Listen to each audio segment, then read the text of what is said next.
Welcome on back. Oh, had a little week off last week, but here we are back again.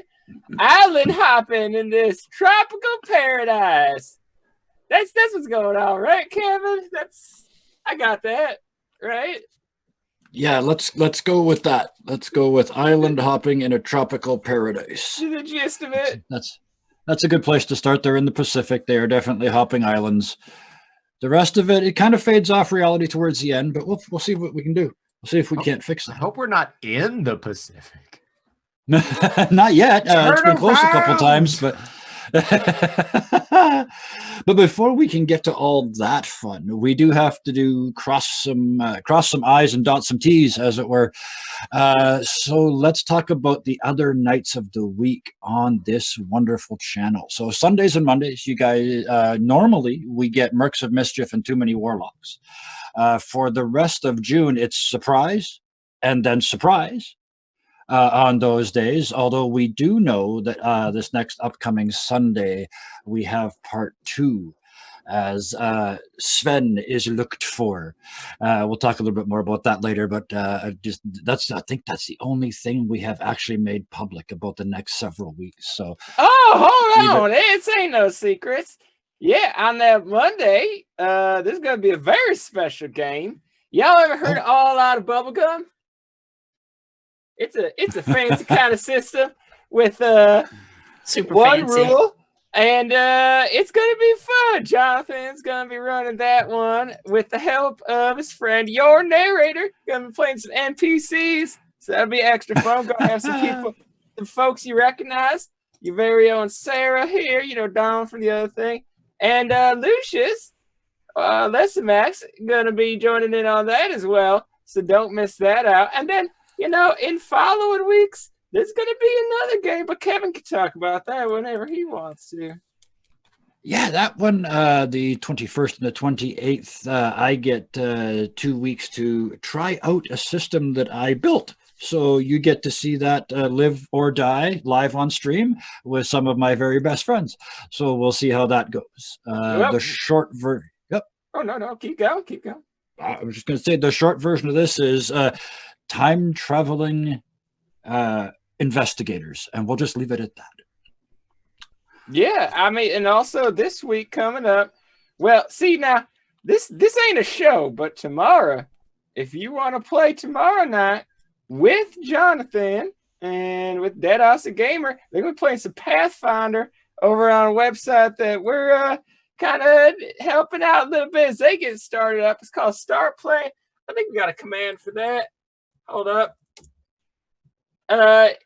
Yeah, a link's gonna pop up in chat. If you want to join in on that game, you can play Pathfinder with that awesome gamer and Jonathan, and then you can see that awesome gamer. He's gonna be running a game with a bunch of animators on Saturday night. Later in the week, then, or later in the month, we got Skylar's gonna be running his table flip. So all kinds of good stuff. Make sure you stick around. And you left me the newest of our shows, Avalon Society, London Fall. That is presented by the aforementioned Dead Aussie Gamer. It takes place in the Malifaux universe using the Through the Breach RPG system. And I use this phrase every week because it's true. It is an internationally famous cast. Guy from How to Be a Great GM, Myri from Orkenspalter TV, Till from Dungeon Fog, Janet from World Anvil, aka, I read the aka before I read the name. That's not how you do that. Anthony, aka Vegemite Dangerous from Roll for Damage. And their Fate Master, the person running the game, is Michael himself from Dead Aussie Gamer.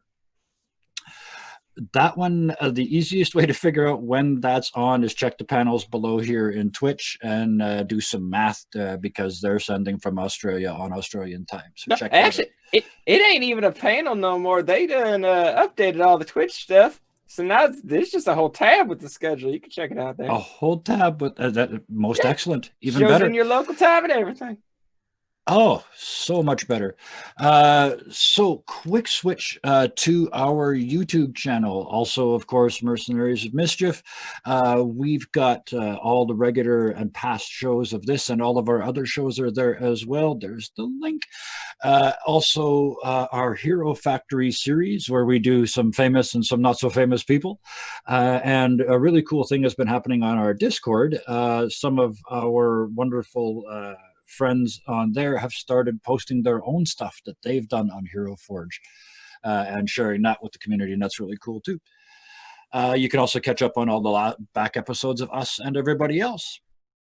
Speaking of episodes, sound effects and music, Tabletop Audio and Audionautics have provide a wonderful royalty-free music and sound effects that you're going to hear here and everywhere else.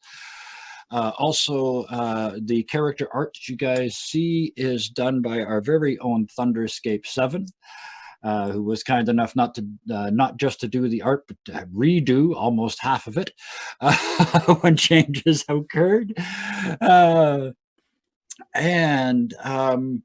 yes, one of my favorite parts. You guys, the viewers, thank every single one of you that has followed and subbed here and on YouTube. You join us over on Patreon as well if you really like what you're seeing.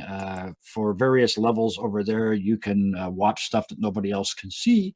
You can even, once we get him back from the Feywild, you can be involved in a monthly game with Puck. Which is a spectacle to be worthy of put on your bucket list, to be sure. And remember to, if you've got Twitch Prime, you've got one sub per month, and we would very much like it if you used it on us. And also to following here and subbing on YouTube counts. Those numbers are real, and it shows us that you appreciate what we're doing. So please click those buttons every time you think of it. With that, we've only got 3 episodes of this left, including tonight. So we should probably introduce our players and then get right into it. So just a quick once around the table for who everybody is. Baptiste sitting right next to me, played by Ryan, roll for initiative. Also over next to him, we have Ellie, played by Hannah. And then across the bottom row, we have Sarah playing Alice, Jet being played by Sky, and Lucius being played by Lessimax. My name is Kevin, and with that, I think that's everything. Marty, if you would be so kind as to get the physical host that you are in this week to push the appropriate button, could you make that train roll for us, please? We're going to find out. And now, let's go down a new rabbit hole where we find our Poison Paradise Party, Hollywood bound.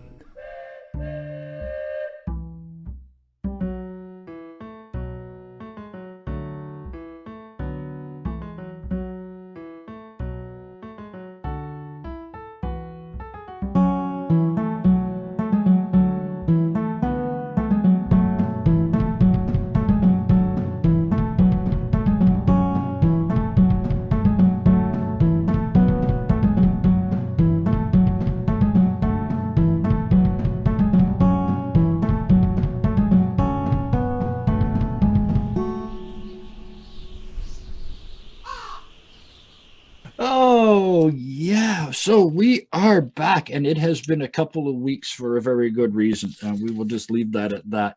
When we last met our little group, to put it in the shortest possible sentence, you defeated futility with happy thoughts. Whoever thought that would happen in a role-playing game? And as you did that, the people that were affected by that sense of futility broke free from that spell. They started to motivate themselves just like every other group you've met so far. started motivating themselves and putting together what they needed to do to get themselves back to the mainland, back to the city of Lost Angels, and back to something remotely like their lives. As you guys float above them, sort of hovering in the wind. Is anything you'd like to do? You can see the inevitable tripod at the end of this island, and you can see the rope going off into the distance. You know where the next island is.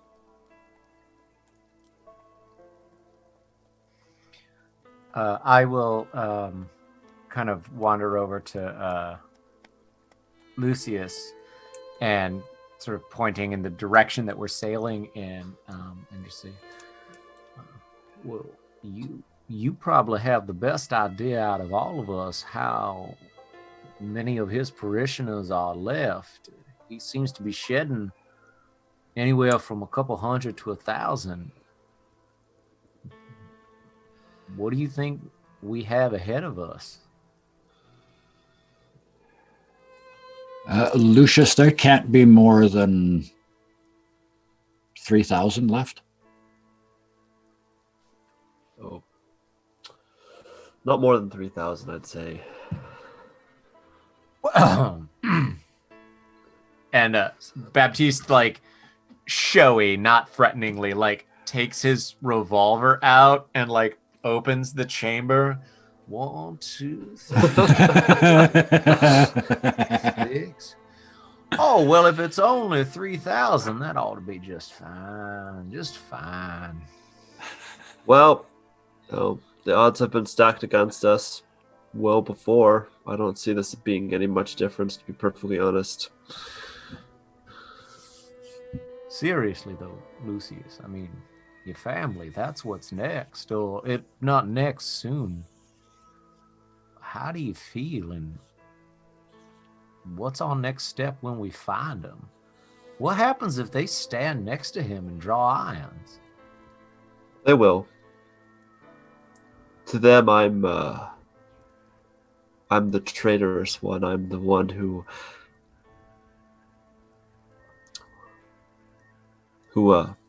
did those horrific things, and they're not wrong. They're not completely wrong.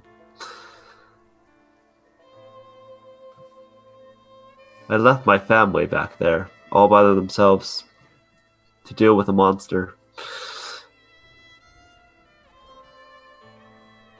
And this is just something I gotta do. I just have to face it. I'm tired of running. I really am. So, I think it's just time. And if I can help my family, then I'll be happy with that. And if I can't help them, well, I can't say I didn't try, and I can't say I didn't run away. Baptiste sort of smiles a little, and he, like, you know, he took his gun out to be silly, but he actually see him, like, as he reholsters it, you sort of get a glimpse of the old man he used to be, and he sort of puts his hand on your bicep and gives it a squeeze and says, well, you're the one calling the shots, and if you need it, at least this time you've brought a monster to deal with your family.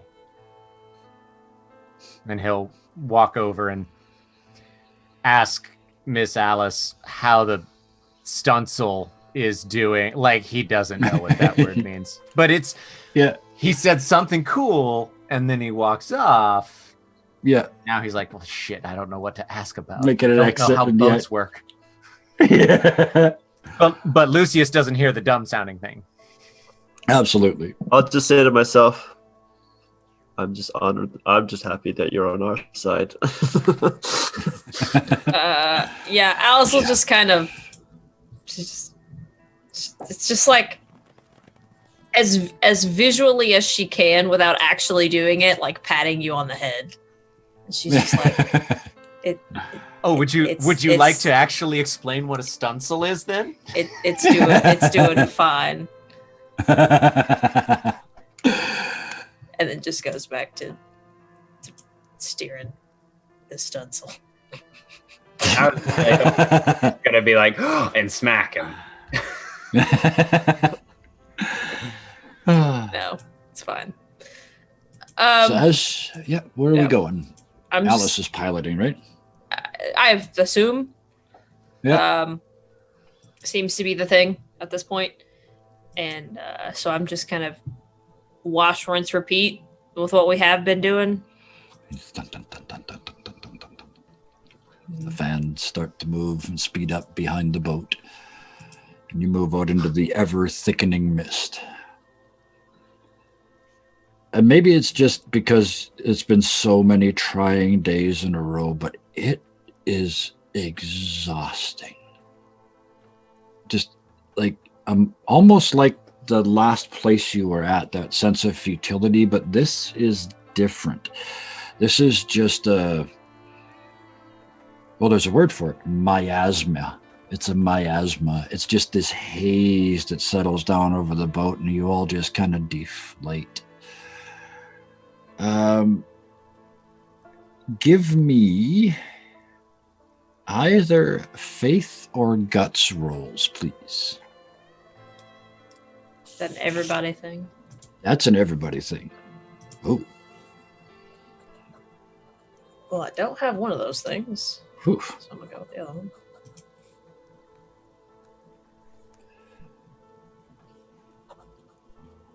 Alice, 11.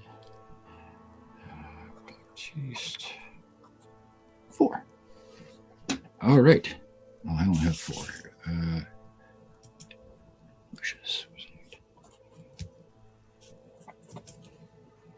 Okay. Have we seen Jet have the opportunity to dance at all in the last, 3 or 4 days? I was going to on the way here, but then the scene started, so I was like, I don't know. No, okay. You've got time. You've got time. If you want to charge up? If I can, but if this if I start to and then this happens and that interferes with it, that's fine too. Is there a minimum time you need? I don't remember. 1 hour to get. It's 1 hour per appeasement point. Okay. Mm-hmm. Well, you guys way ahead of me. I already grabbed your chips. Why don't you just roll me a 1d4? That's how many hours it is, and that's how many appeasement points you can have. All right, let's do that then. Oh God, I don't roll dice in this game. 2. So yeah, you. What did they see? Oh, cowboyest of cowboys, boogieing on the boat, floating through the mist. I guess before we hit this point, and leading up to it, I remember how hopeless I felt in that last place, and it reminded me of how my grandfather used to do this weird thing. I'd hear him in the other room sometimes late at night. He would just be stomping around, and when I asked him about it, he was like, "Sometimes you just got to stomp the devil out, boy. That's all you got to do." And it just reminded me of that, and I was like, all right. So it's a mixture of what I was already doing with some extra stomping in there, so the boat's probably got a little shake to it. Well, I was just going to say, because a boat is essentially a big, high-quality, high-tensile wooden drum. So you are banging your way around the deck, making and you're wearing cowboy boots. This is kaboom, kaboom, and the hatch covers are open. It's coming out like this is an acoustic box. It's resonating. You can see it coming up and pushing the bottom of the sails when you start really getting into it. Yes, yeah, right. Just as because I don't want to take any way, but I want to say Baptiste sort of hears what's going on and goes over and takes a look. And at first he's kind of like, oh, well, there that is. And then he remembers that night where Jet prayed with him, even though he doesn't care. And he you know what you look like when you realize you have to do chores and you don't want to, but you do them anyway. And he takes the gun belt off and takes the duster off and goes and actually just allows himself to not worry about what he looks like and starts dancing with Jet. Oh, I love that. Because you may Jet, not- give me a nimbleness because he rolled it. You're gonna have to too now. You're gonna have to out you. I mean, he is absolutely right. You played That's the with only thing him. that I thought would go with dancing. Yeah. Oh, that's perfect. Oh, that's perfect.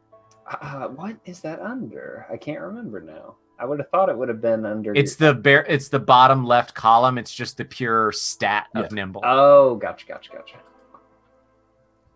All right, old man. Oh man. So, Jet, he steps out and starts to dance with you. And I'll be nice. He, the two of you start to move, and it's working. You can feel the charge. In fact, you feel overcharged more than you normally do, and I will give you an extra appeasement point for that. Thank you. That is a thing in this game. The more people that are involved and the more structured it is. Anyway. Yeah. So yeah, you can have an extra appeasement point out of those 2 hours. What do the three of you, if anything, say to this?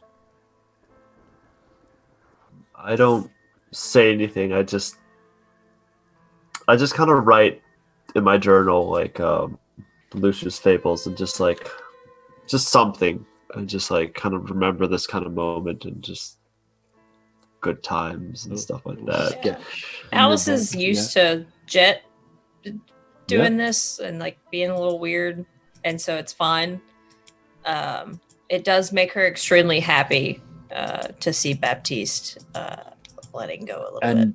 And for this to be effective, like he is dancing like nobody's watching.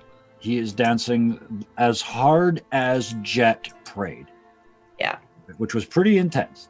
Yeah. It warms Alice's heart to see Baptiste like letting go and like busting, live, love, laugh. Yeah.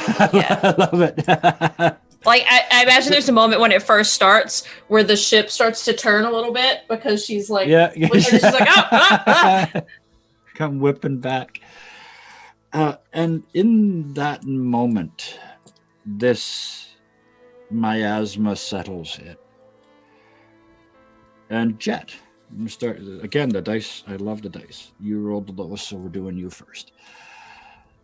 You finished that dance, and and the thing is, you got 3 hours credit essentially out of 2 hours dancing. So you're hammered, like you've done 3 hours of solid dancing. And you stop, and you're sweating, and the mist from the ocean is settling on you, and you look down, and you see it's running black, like there's soot in the water as it's running down. You look up, and it's just you on the boat.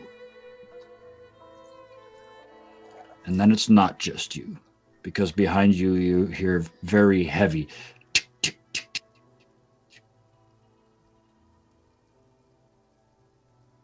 I assume I know who that is. You turn and look, and Scorpion, who is essentially, think of a centaur, but with a scorpion's body instead of a horse's. And the stinger is just hovering over his shoulder right here. And instead of a stinger, it's actually a pistol. But weirdly, there's a drip of poison dripping off the end of it every so often. And he's big. He's taken up the whole section up by where Alice should be, back by the wheel. You came into my house uninvited, and when you were told, you didn't leave. Now you dare to dance to my sister in my house? I would have danced for you, but you did not find that amicable. So, yeah, nah, I did not. I don't want you.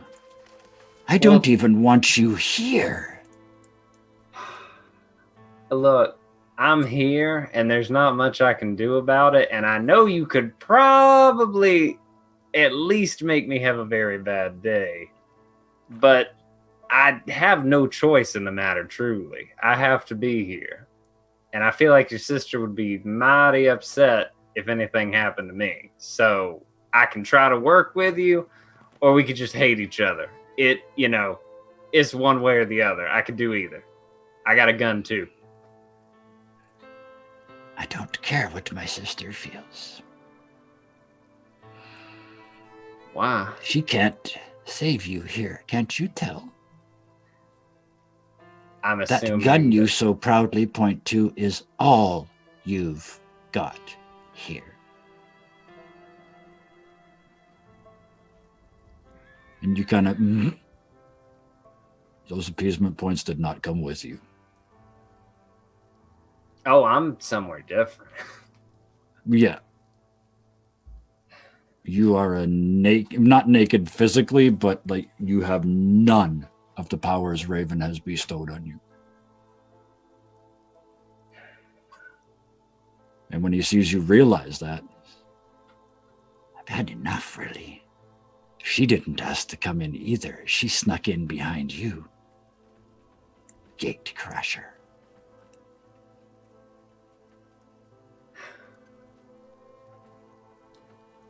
I'm trying so hard to be a part of this world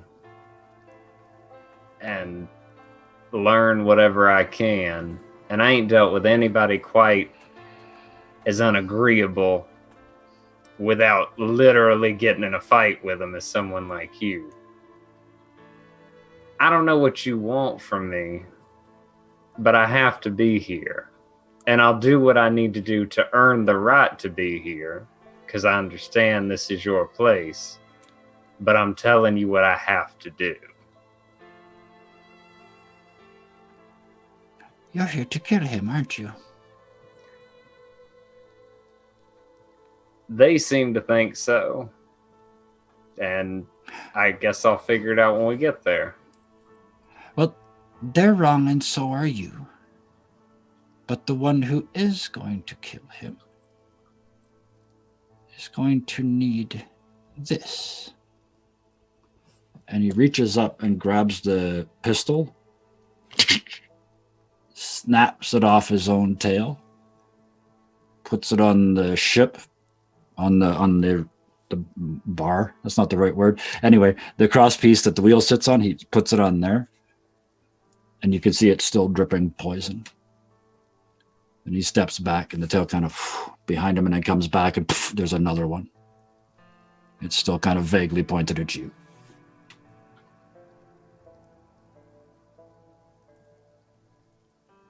He doesn't know how to use it. And I want that little shit off of my islands. All right. So you and my parasitic sister, I still can't believe she connected with a human. Ugh. The two of you can stay for now. But you need to make sure that that is what delivers the final blow. Oh, and you're going to have to teach him how to use it.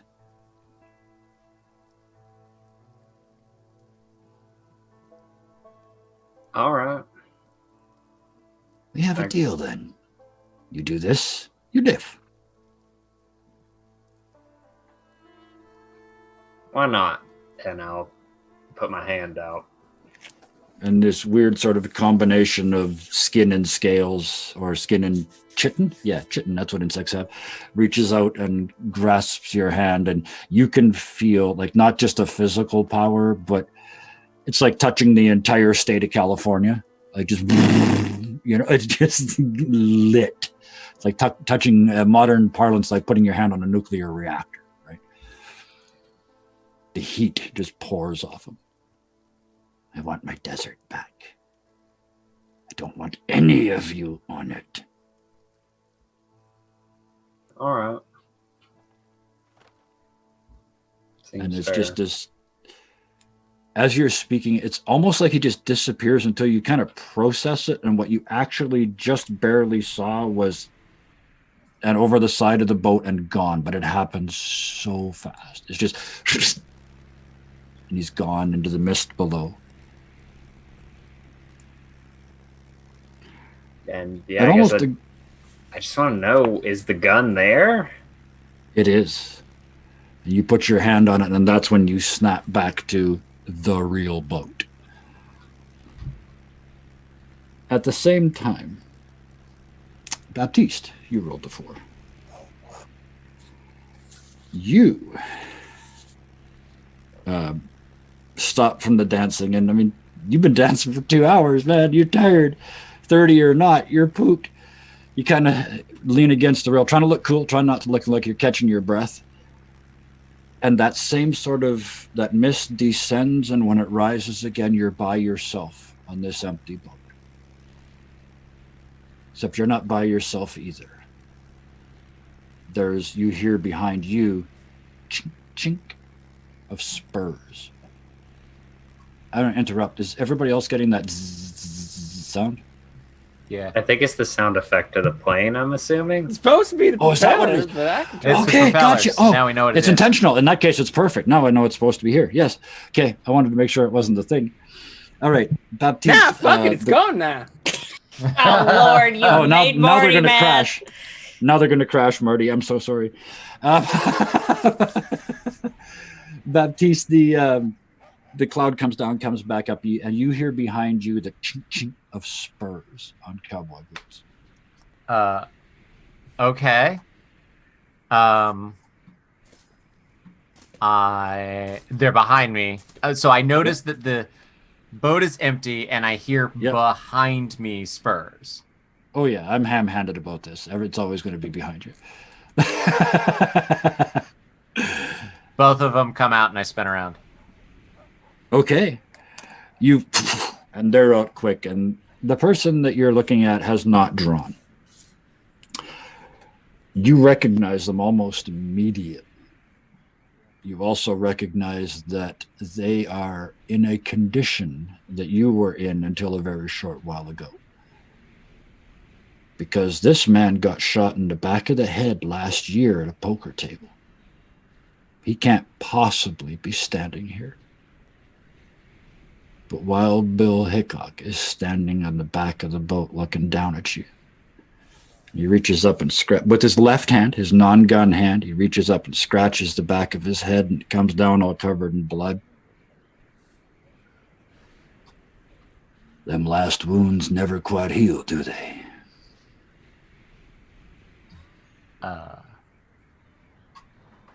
Hello, Padre.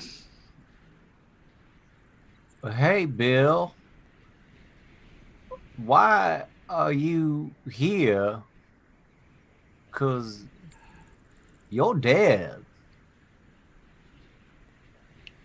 I used to be able to say the same thing about you.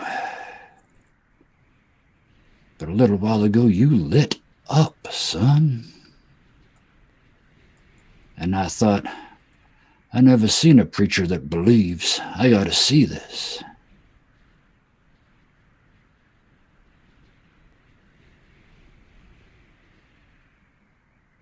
And he kind of looks down at the guns that he has drawn. Yep. And says, I guess I'm still getting used to the whole faith thing again. And he'll actually, and I'll holster the guns and step in closer. And he kind of holds up a finger and says, just a second, son.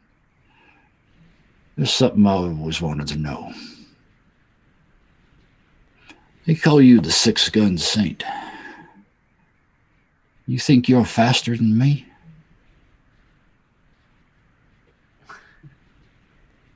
Well,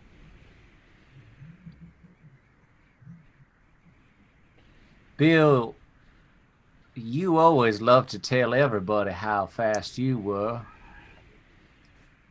I let everybody tell everybody else how fast I was, for what it's worth. And he kind of looks around. You get that feeling like he's always watching you, but he's looking around the boat. There's about enough space on here. You want to find out, son?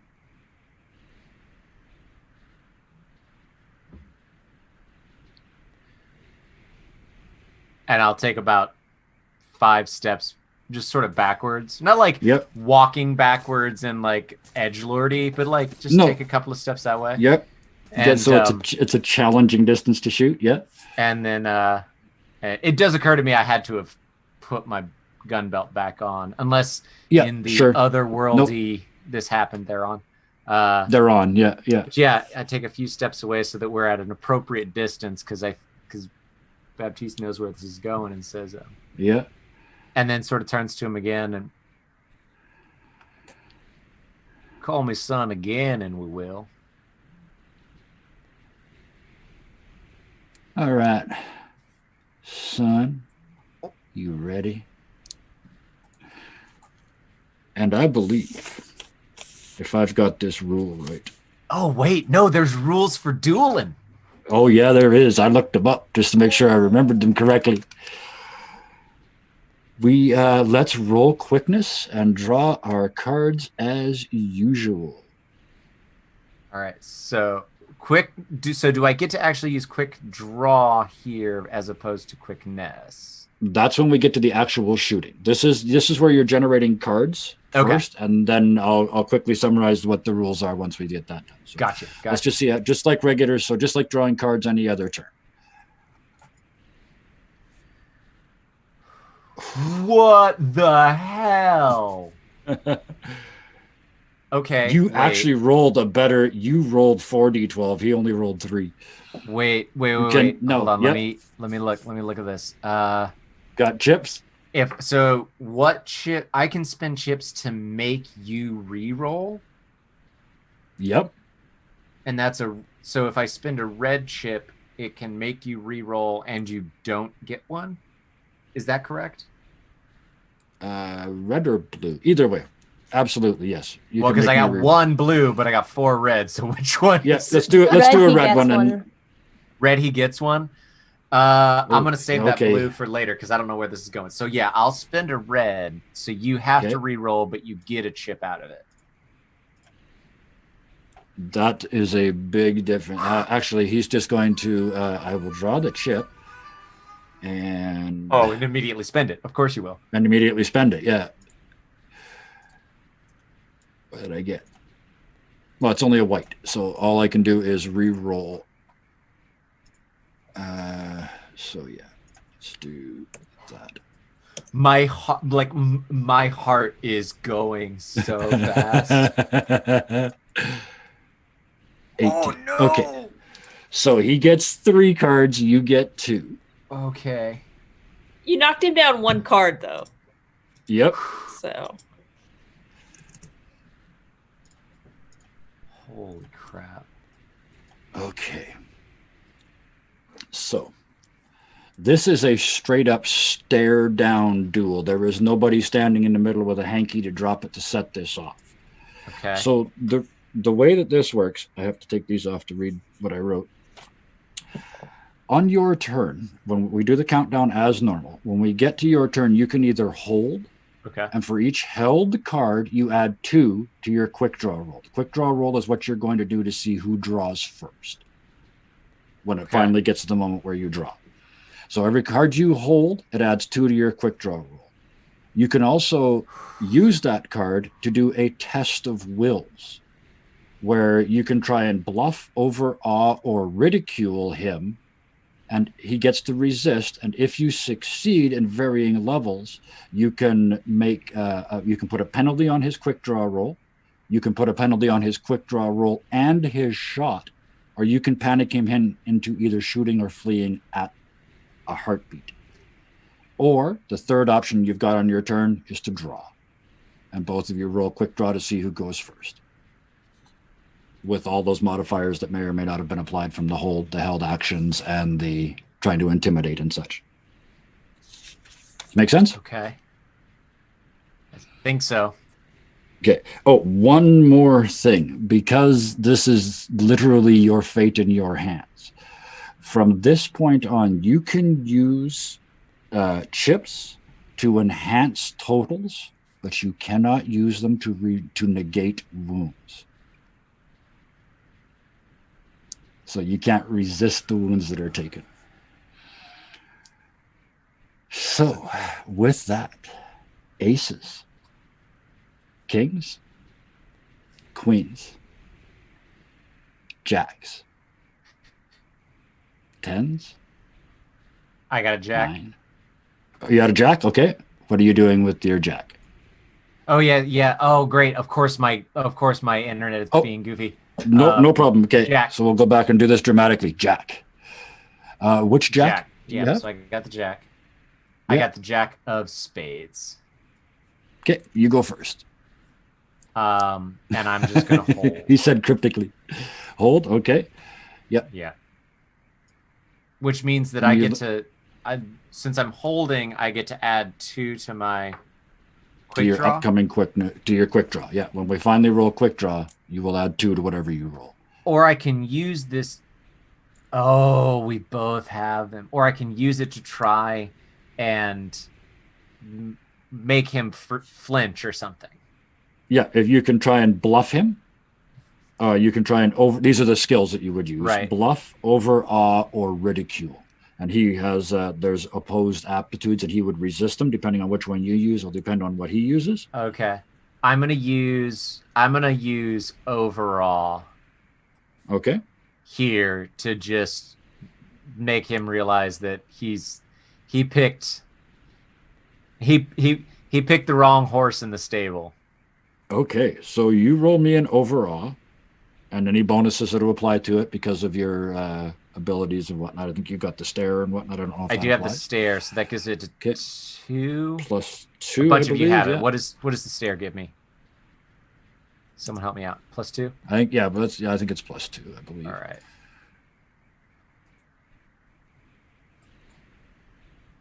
Not bad. 11. Not bad. Ah. He you what do you just give him the look like, look dude, I'm 30, right? I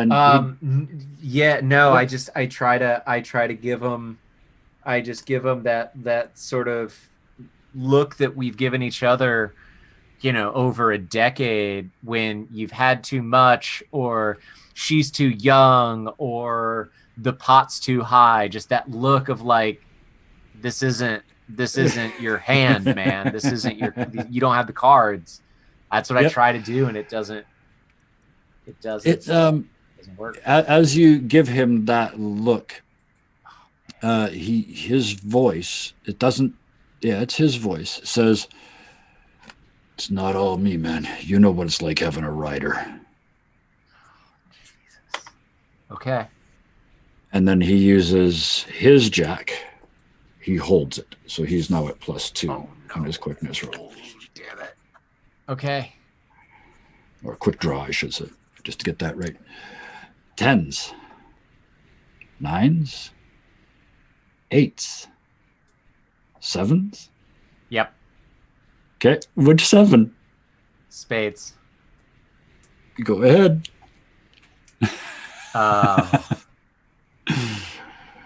This is perfect. You guys have got essentially identical hands so far. Oh my god. I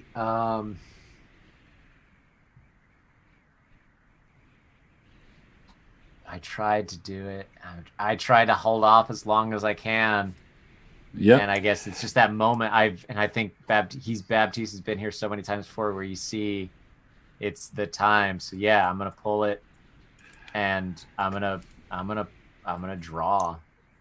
Okay.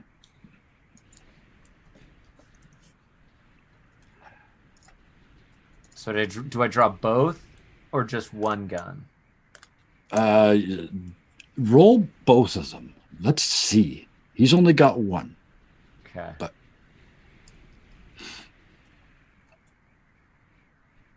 okay. Wow. Yeah. Do you cross draw? It is 19 and 17. That's okay because his is an 11. So even with the plus 2, his is only an 11. So do you cross draw or do you off both hips? No, it is straight out in front like Wyatt drew. Yep. So yeah, because Doc Holliday cross draw. Wyatt did straight in front. So okay. So a split second is between the two, as you draw, which one comes out and in which order do you shoot him? It is the non-ghost steel gun that fires first, and then it's the ghost steel gun that fires just a half a second after. And with those rolls, I mean, that's 3 raises. You can move this pretty much anywhere on the body. I'll give you the option, fatal or not.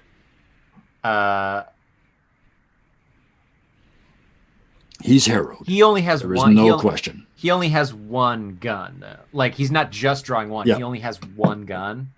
He's only carrying one. Yeah. The non-ghost steel shoots him in the shoulder, and the ghost steel shoots him right in the wrist. On the shooting hand. On the shooting hand. But I'm not an idiot. It only makes sense. Otherwise, what the hell? Yeah, just being a dick about it. Yeah. So you line up. They come up, and you just track right where you want them, and it's just pop, pop, almost identical. These two, and you can see them. You can see the vapor trails, and they're perfect. It just separates the bones. The other one just shatters the wrist. And the pistol is just far enough out that he drops it as the wrist shatters and it hits the deck, clatter. And he looks down at his arm, looks at you. Well, shit. Do us a favor.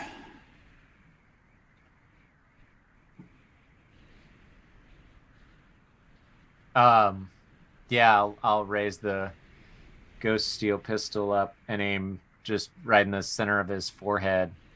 And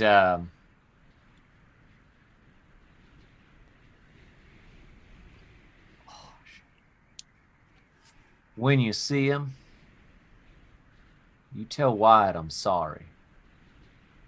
And shoot him through the head. Wow. You guys do this to me every weekend. I'm never ready. Oh. Yeah, you just shot Wild Bill and sent him off to talk to all your other dead friends. What did it look like to every... Wait, when Jet was doing his thing, what did we see? This all happens simultaneous. You guys are all going to go away and come back. The only reason I had you roll was to see what order I was going to do it. I was wondering what they saw. Okay. No. So yeah, you crouch against the rail. That happens, and you come back, and you're just crouched against the rail, exhausted for a completely different reason. What about? I mean, just to ask. Yeah. What about Bill's? I think. Yeah. No. Yeah. What about Bill's pistol? It is sitting on the floor of the ship, right where he dropped it. Okay. You've known him, and you've known him for a long time.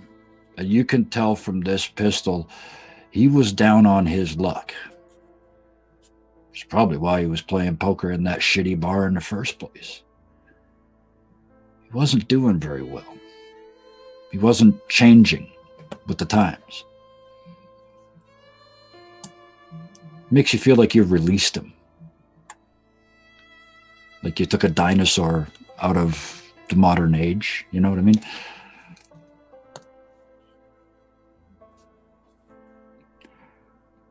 Three more. Holy cow. Take a breath. Lucius, as Baptiste turns and walks away from you, and you had that conversation with him, again, the mist falls and rises, and you're alone. And the book in your backpack says, "Quit taking credit for my work." What do you mean by that? You didn't kill her, and you didn't kill him, and you didn't kill those other two. What do you mean? I killed them all. Thought that was obvious.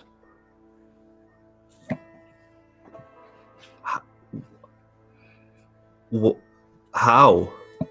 Think back. You can't remember the moment, can you? You can't remember the moment any of them died. You only remember them dying, right? Yeah. You didn't do it. You didn't do it. Wasn't you? Not at all. Well, this whole goddamn time, I've been blaming myself for something Yes. that you've been doing the whole goddamn time. Yes. All of it. Me. Lily, Edward, Yes. Yes. and his posses. Yes.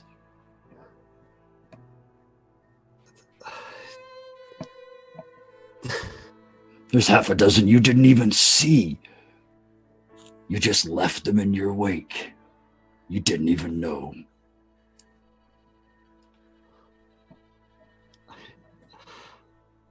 Aren't you gonna ask why? Yeah. Why? Why? Why? Because I want you, my little flower. My Again. morning glory. And you get the intention. It's MOURNING. It's a mortuary joke.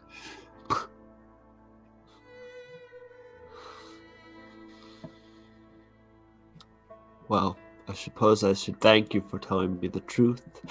At least I know I'm not a murderer.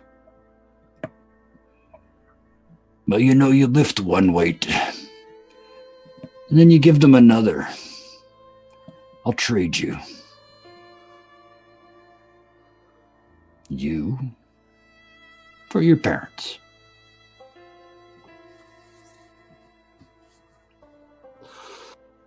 What about Edward?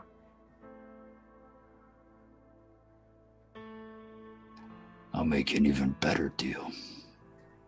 I'll give you the whole stinking plebeian, moronic, non-servitudinous group of idiots I've ever met. I'll give you them all back. My auntie, Trade Edward, them.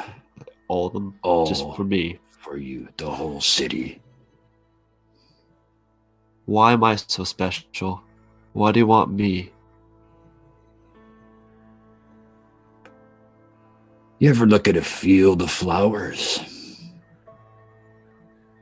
And you look out there and you think one of those is the prettiest flower in that whole field. And oh, mustn't it feel special? Doesn't part of you want to grind that flower under your foot?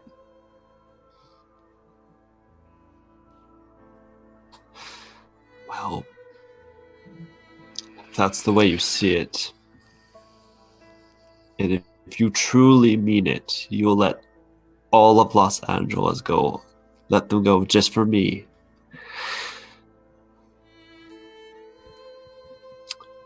And my friends.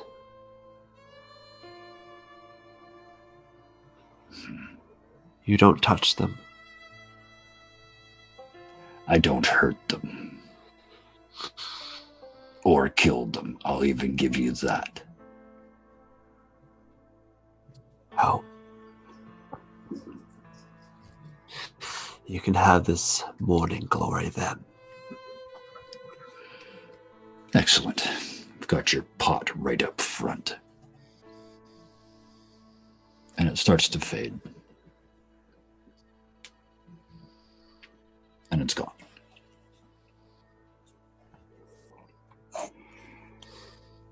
Alice, you're next. This is getting harsh. Yeah, okay. There's sure. an explanation. There's an explanation, but never mind. Alice, you're steering the ship. You Yeah. watch this dance, the foolishness, the joy. You're grinning. You turn around and it's just gray mist. It's like, we're gonna crash, and you're all alone on the boat. Except you blink, and then you're not even on the boat. This is horrid. This is the field hospital in the Civil War. Tent after tent of injured soldiers. Bullet wounds. The answer to everything is cut off that limb. There's no medication. There's no morphine. These men are awake for surgeries. They're awake for the amputations. It's horrific. I'm going to stop now because in the middle of it, there is this woman, and she's wearing a very simple blue dress, and she's got her long hair pulled back in a kerchief, and you can see all around her waist where she's been wiping her hands on her dress. It's all stained with blood. And she's got a white apron on as she turns around and wipes her hands as she's just cleaned them in a bowl of water. And her eyes don't even come all the way up to you. They just kind of scan you and scan back down. And she says in a very familiar voice, you don't seem to be injured. Is someone with you? Give me a scrutinize check. I feel like I'm shocked that someone can see me. Yep. 12. That's a success and a raise. She looks really familiar. Like really familiar. And when the voice starts, it's like an echo. And you blink and shake your head again. This is you. I'm sorry, do what now? This is Alice as a nurse in this hospital, cutting off legs and pulling out bullets in the most plain, drab-ass clothes you can imagine. Hair pulled back, no makeup, no shoes, no style, like shoes, but no style, no fashion, none of it. Is someone injured? No. What? But I don't. Are you here to help then? Here, hold this man. He won't stay still while I cut off his leg. Hold him. Where am I exactly? And if only I had an expert in the Civil War here. Late Civil War battlefield. Like, where would they be fighting? I mean, I know this Civil War has been going on 20 years longer than the real one did, but a real bad one.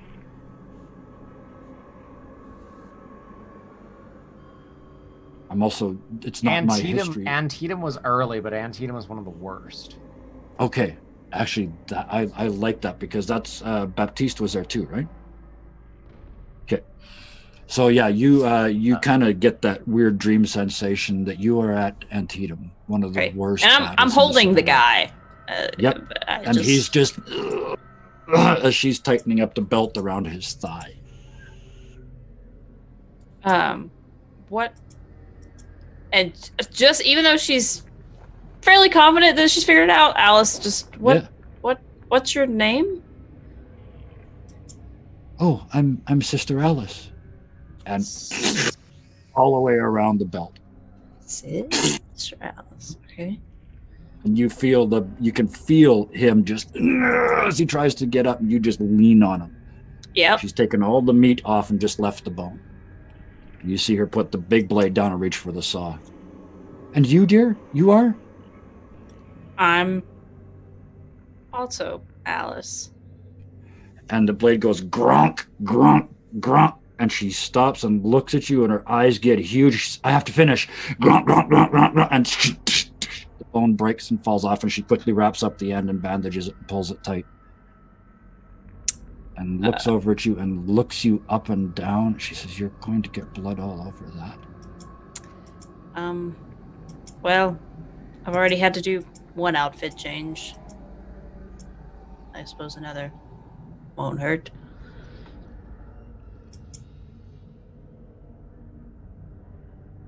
But, well, first help me get him onto the bed. And she grabs him under the arm and the stump, and she leaves you the full leg and the arm. Mm-hmm. And Yeah. it's all over you. You are now officially covered in in blood, guts, and gore. You guys lay him down on the bed.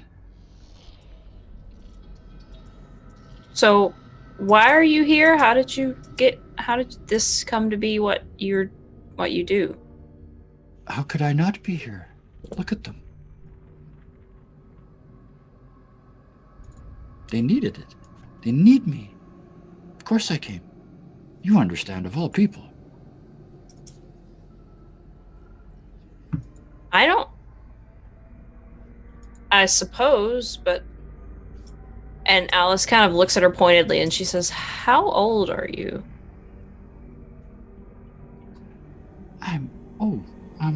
It kind of all runs together. I'm about 23. So she's what, 3 years younger than you are now? Yeah.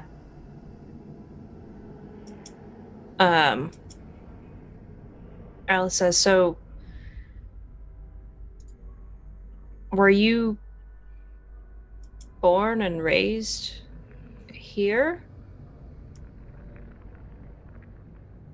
No, silly. And she quotes your story back to you.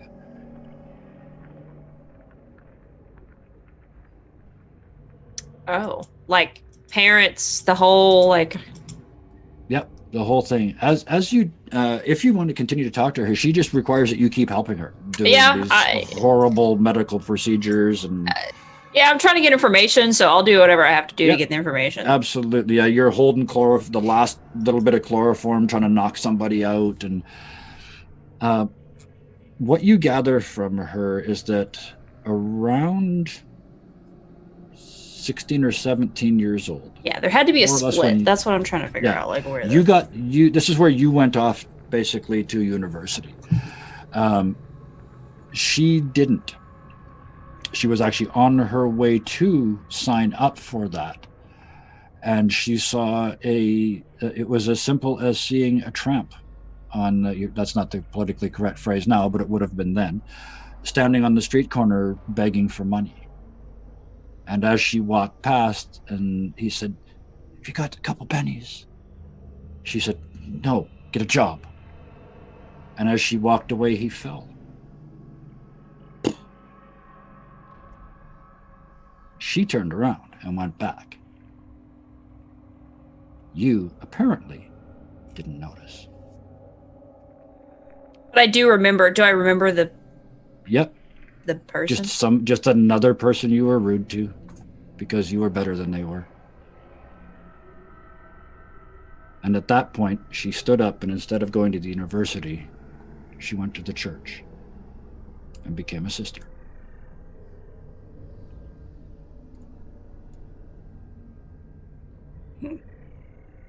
Now help me carry these legs. And she's loading you with legs like cordwood to carry them outside. Okay, gross, but okay. And Alice says, "So, do you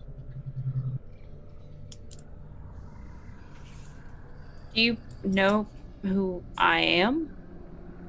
Trying to see if I know who you must be.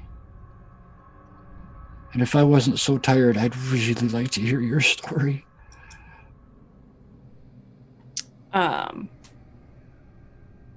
And Alice just keeps helping her. And she says, "In a nutshell, I went to school and made some." It must have been so interesting. And she starts prodding you for your story. Yeah. And I'll tell her, I'll say I went to school and made some not quite famous, but some very nice friends that don't want for much. I've never wanted for much. And I decided to leave home because after Mom left, didn't really see any need to stick around Dad. So I decided to go west to investigate. I'm a reporter journalist. And she is fascinated by all of this, and she keeps insisting that your life is very interesting and very, she wishes she had done the same decisions that you had. And meanwhile, the two of you are just saving life after life after life over the course of the night.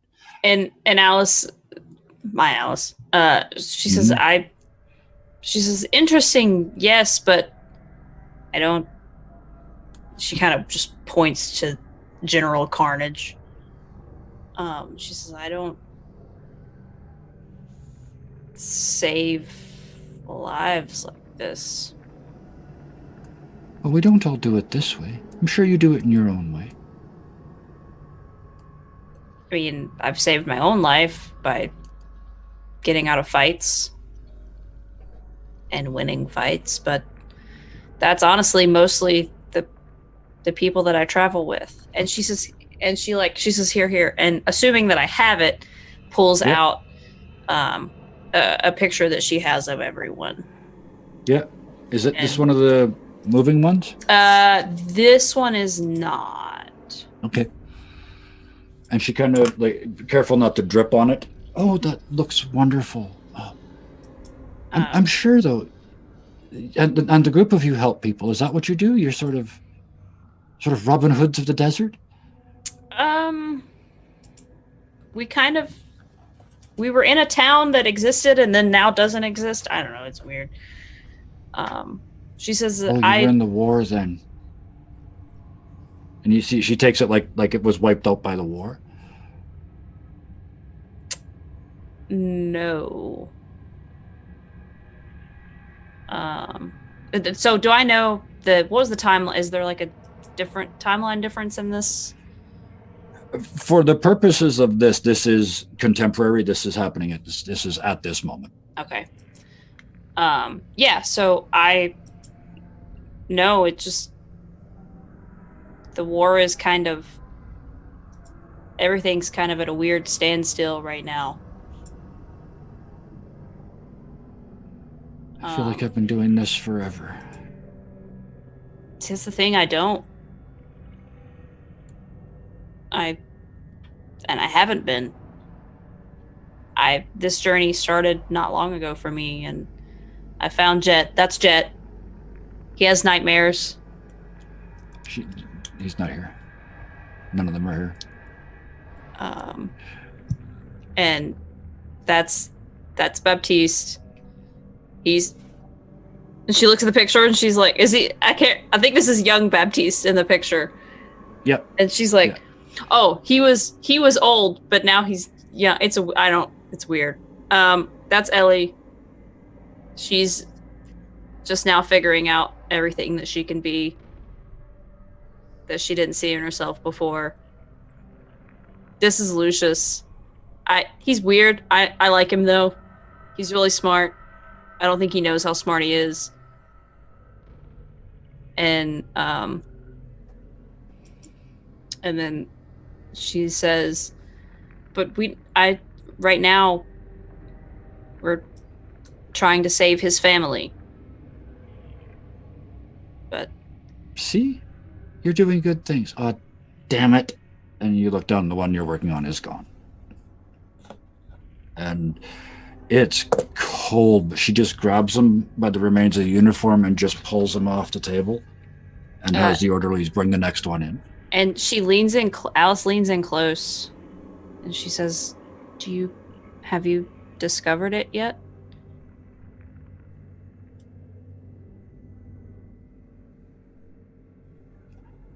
I'd rather not discuss that. And her hand goes to the cross. Would it be a cross or a crucifix? I'm not sure. But around her neck. And Alice pulls her hair back so that you can see the scar from. Yeah. And you look now and you see that the handkerchief that she's got pulled over her head covers the tops of her ears. And Alice says, that's how since I've discovered it, any good I've done has come from that. And she reaches out and grabs the lapels of your clothes and pulls you in She's like this far from your own self, staring yourself in the eyes. And she says, have you figured out how to heal with it?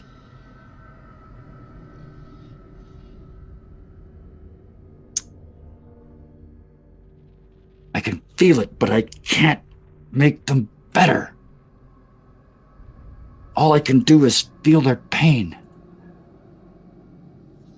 Do I have any insight into that? Would I have any, based on the experiences that I've had, would I have any insight into how to potentially? Because she's so, I mean, this is essentially a dream sequence. It leaks over to you what she feels. Okay. And you know how you can, in its simplest form, you can hear people's thoughts. Yeah. Or put voices. Yeah. That's where she's at. But there's no control. She can't shut it off. Oh. So for just a split second, you experience what she's experiencing right in that moment is 1,000 screaming, terrified boys in soldiers' outfits looking down at missing arms and missing legs and the terror and all that fear. Can I? And Alice kind of, may I? Of course, I trust you implicitly. And Alice Help. will. So Alice is gonna. Oh, this is gonna be weird. Alice is gonna go into her own head, but the other one's head. Yep. And try to see. I guess my goal is to see if I can't either, like, if it comes down to it, like giving her a portion of what I have, or showing her how to unlock it, or like. Alice has a flash forward to 20 years from now in London, in the basement of a building with a mad woman tied to a table. And she hears her own voice say, I know I can put voices in their heads. Can I make the voices in their heads stop?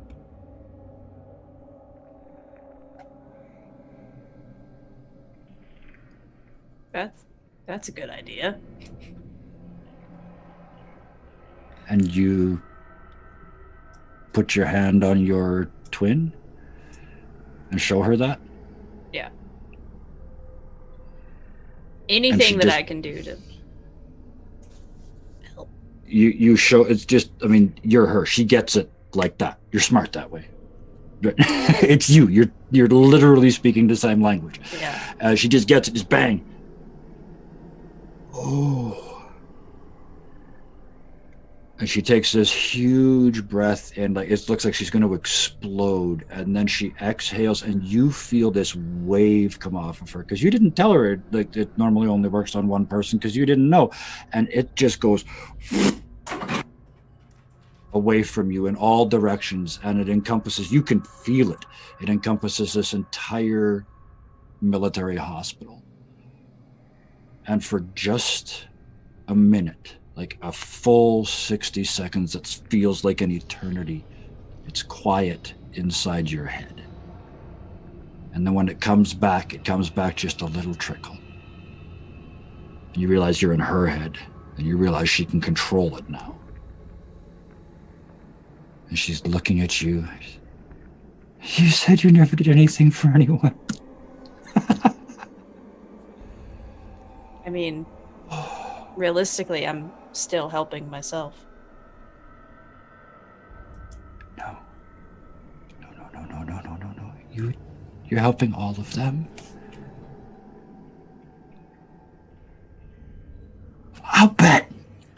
I'll just bet you're doing the same thing wherever you're from. Not on such a scale, but I try to do what I can. And Alice. Thank you, Alice. She holds out her hand. And Alice take like, because I know there are multiple copies. So the copy that she has of all of us, she slides it to her, and she looks around before she grabs her hand. Alice knows what's coming. She just looks around before she grabs her hand. She says, "If you see him," and she points back to Baptiste. She says, "Take care of him. He's. I don't think it matters what reality it is. He's important to the story." I take care of all of them. Yes. And then she reaches out and shakes her own hand. Yep. And as you make that contact, there's a boom, boom, boom. And she leaves the picture. Like she... Yep, you left the picture there. Instead of taking something with you, you left the picture there. I love this symmetry. One more. Ellie. Oh boy, this one's last. That's probably a good thing. This one's uncomfortable. Ellie. The same thing happens. The miasma falls and rises, and you're alone, but you're not on the ship. You're back at home. But you're you now, not you then. You have your pistol on your hip. You have your confidence. You have your experience. You have your magic deck of cards for whatever the hell that's worth. And you know exactly when this is. Everybody's gone. It's just your dad in the house right now. In fact, as you think of it, you kind of float into the den, his room. And you see him sitting at his desk reading, it looks like the family books. And he's kind of rocking back and forth. He slams them closed and throws them across the room. Son of a bitch! And he gets up and he's stomping around the room, and the dog kind of moves away. He's, "You too!" And he tries to kick the dog and misses.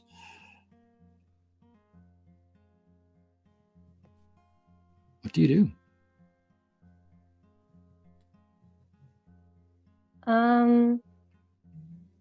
She's gonna take a second, and she her hand almost moves to flinch when he kicks, but then she stops and she takes a step forward. It's hard when they move out of the way, isn't it? What? How did you get in? You're not allowed in here. Get out! And he takes 1.5 steps towards you. Do you back up at all? No. He stops. And he sees the gun. What do you want?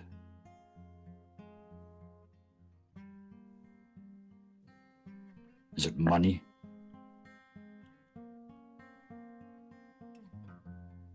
I don't want anything that you could offer me.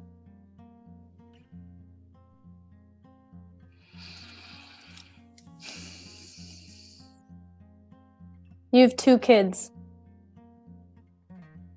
How old are they? Well, your mother used to...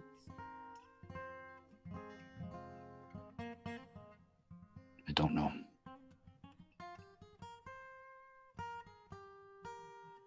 Of course you don't.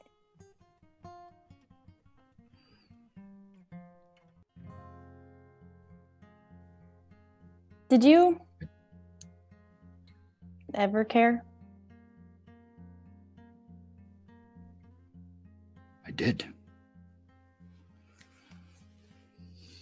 I cared a lot.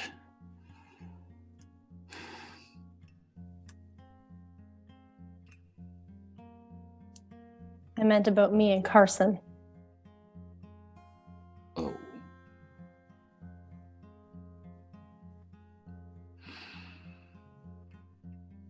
Seeing as how we're being honest, the 2 of you were kind of a pain in the ass.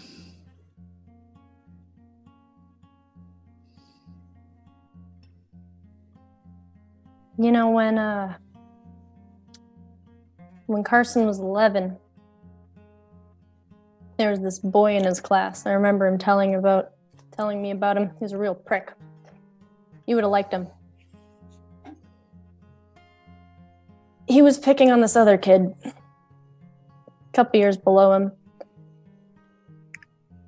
Every kid just let it happen. Carson punched him in the face. You would have known that if you weren't too drunk to,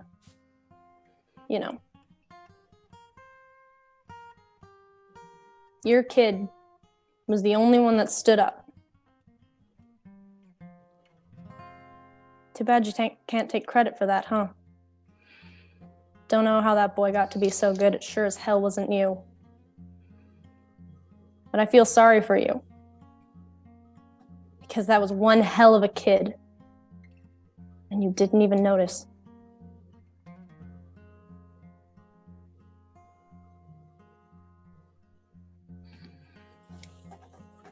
Well, it's all fine about Carson. Boy, you. What about me? Oh, he's all this great kid and everything. He's a success. And you get the feeling now he is grasping at straws. He's just trying to hurt you in any way that he can.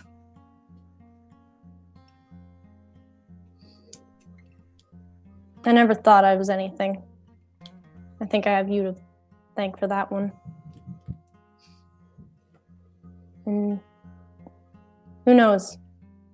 Maybe I'm not really anything. But I try, and I care about people, which makes me 100 times better than you ever were. And as you're talking, the dog walks over and just kind of does that thing where they walk under your hand. It's kind of... Scratch his ear. Mm-hmm. So, what would you have me do?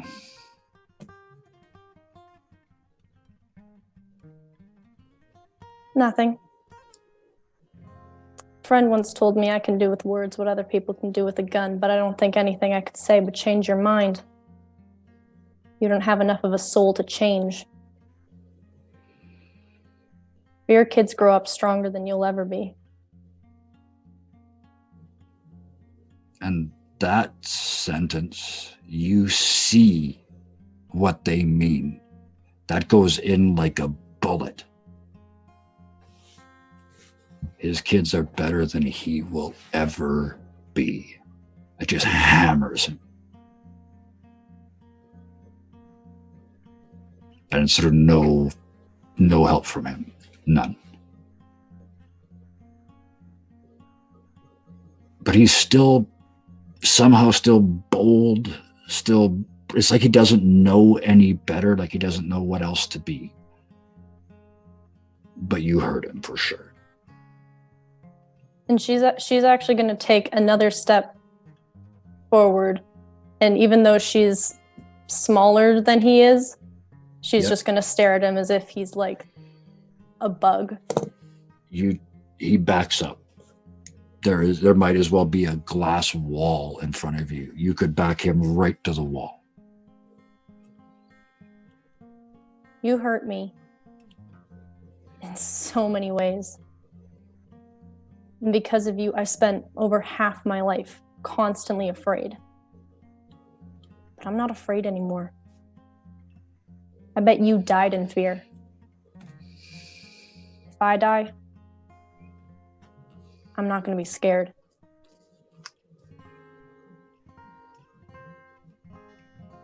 I don't need to be.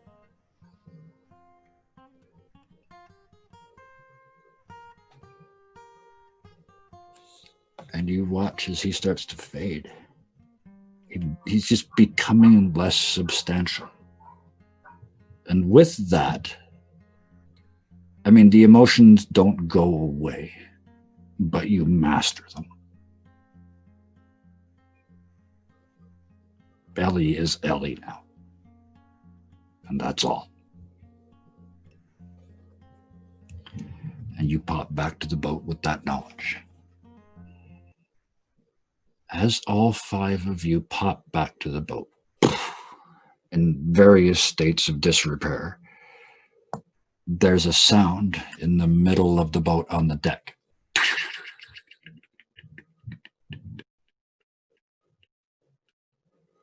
And a silver coin, about that big, appears.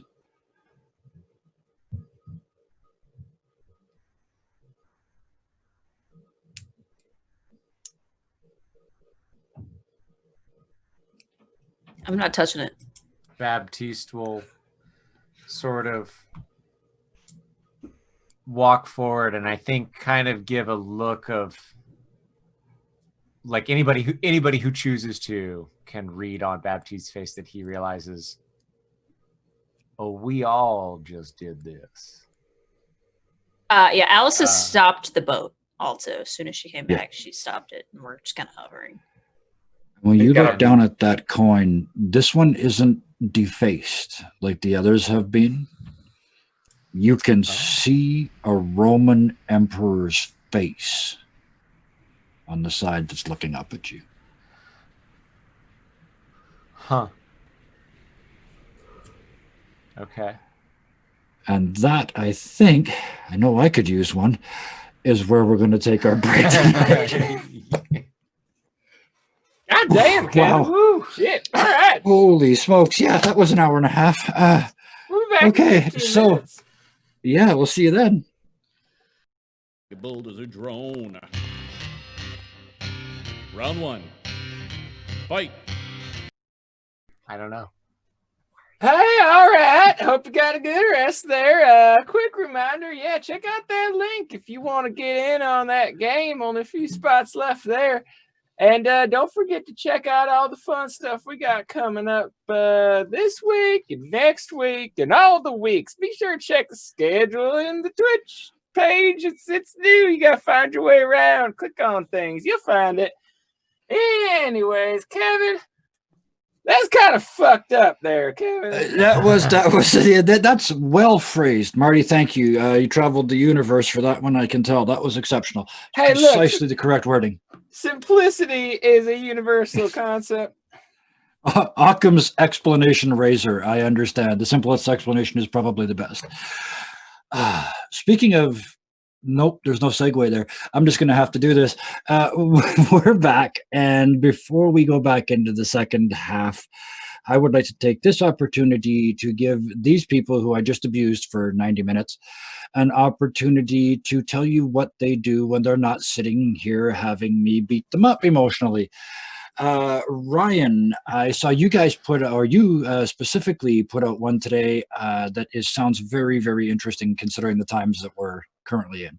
Yeah, I actually have had a lot of fun over the last month or so. So I play Warhammer. I'm a big Warhammer fan. I'm not good at it, but I like to play it. And my friend Tucker that I play with lives 4 hours away.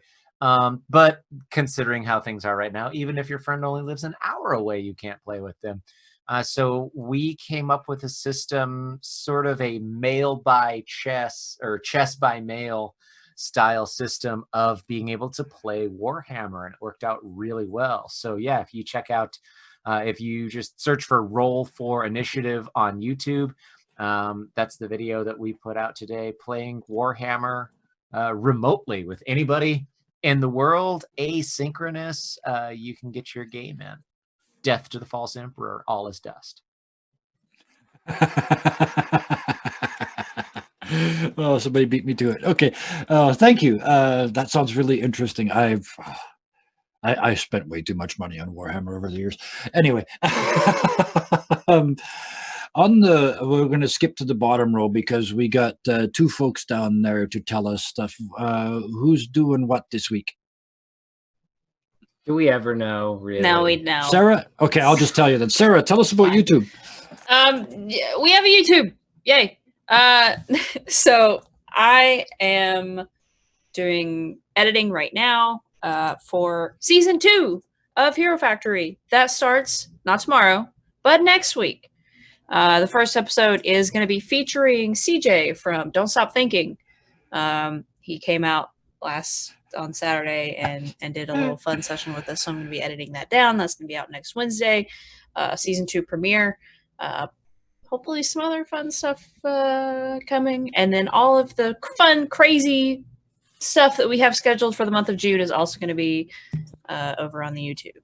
We still got Rolda tomorrow, too. Yeah, that's right. You're right. Yep. As she switches editing projects, that one's been midstream. scheduled for so long that part of me thinks I think I already thought it came out. Because we're that organized. Yeah. Oh, speaking Don't of at me. disorganized, let's talk about me. On Thursdays and Fridays over on Dirty 20 Gaming, I do some stuff. I play a serious game on Thursday, a funny game on Friday, but I'm going to skip that this week because what I would like to talk about is a little side project I got to be part of, which is really, really cool, and it's coming to fruition in the next 2 weeks here. I was able to be lucky enough to take 5 of our viewers with little or no role-playing experience, and we have scheduled for them a session 0 where we're going to show them how to build characters in D&D, and then we're going to take them on a little adventure at the Academy. So that's going to start in a couple of weeks. It will not be streamed because these people are new. So it's going to be just us doing it. But anybody who is interested, if you have limited role-playing experience and you would like us to teach you how to play D&D 5e, just go to our Discord and PM me and let me know, and we will figure out where to get you in. Anybody else? Any projects I missed? Nope. Okay, let's go back to our misty boat. Because on this boat, you guys just pop back. The coin hits the floor. Clunk. There's And got to Alice, be you a said you 5-way stopped the boat. nod, right? Yes. So seeing it and noticing that this one's actually a clean one. But Baptiste will like hover his hand, like just take just a second, and pick it up and put it in the pocket with the other 2. It's weird. There's like clinking coins in there now. It's a heavy pocket. I don't know if like there's something like a critical mass with these, but 3, that's a third, or that's a 10th of the original, of the whole power and associated magic that goes along with this. Yeah, you've got a 10th of that in your pocket, which seems like a good time, especially after what we just went through. To see if they'll let me fly. I jump off the boat. No. Sorry. The first half was really tense and awesome and fantastic. I had to be silly. That was right. Yeah, that's fair. It's all good. It's all good. I get it. Yeah, Alice has stopped the boat, so we're still kind of just hovering in this, like, at least it seems temporary, awkward silence of this like space. This miasma, I love that word. It just like drips off the boat like its job is done. And you look down now, especially you, Jet, because you saw it was running black down your body. It isn't now. That's being rinsed off by the mist that's coming in. Something weird about this thick air. Ellie's gonna stand up and like kind of go over to the side of the boat and almost look like she's dry heaving for a second, and she's just gonna kind of like close her eyes and just breathe, try not to puke. Yep. Yeah, that's definitely a back pat moment. She's even gonna kind of like push your hand to the side for a sec. After a few minutes, I guess Alice just she says, "Well, I'm just gonna say it. That was fucking weird." Lucius is going to like start like kind of laughing a bit. That turns to like crying, and then just kind of rage, like anger, like fuck. Just hit something and just.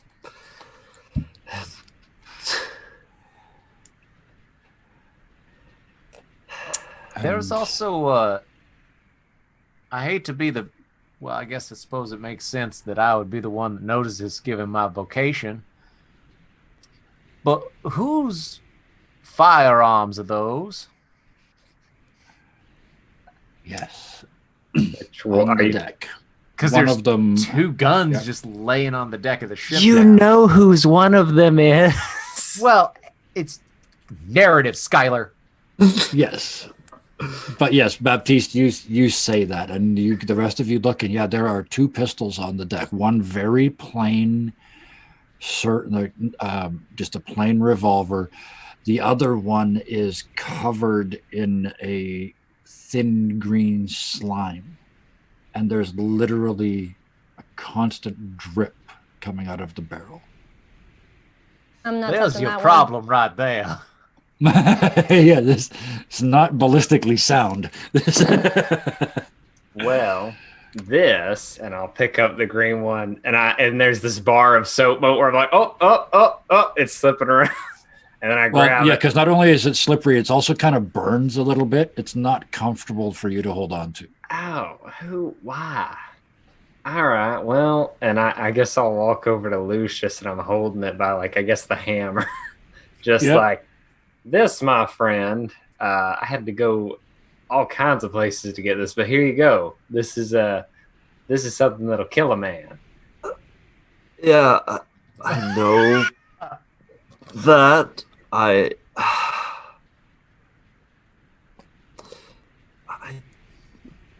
God, You have to be quicker than that. I don't. Lucius, you know the story of the fable of the scorpion, right? That's your family's tale. Scorpion and the Tail? frog. Uh-huh. Oh, yeah, the scorpion. Yeah. He's holding it by the hammer, so it's sideways to you, and you can see on the grip there's a scorpion carved into the wood.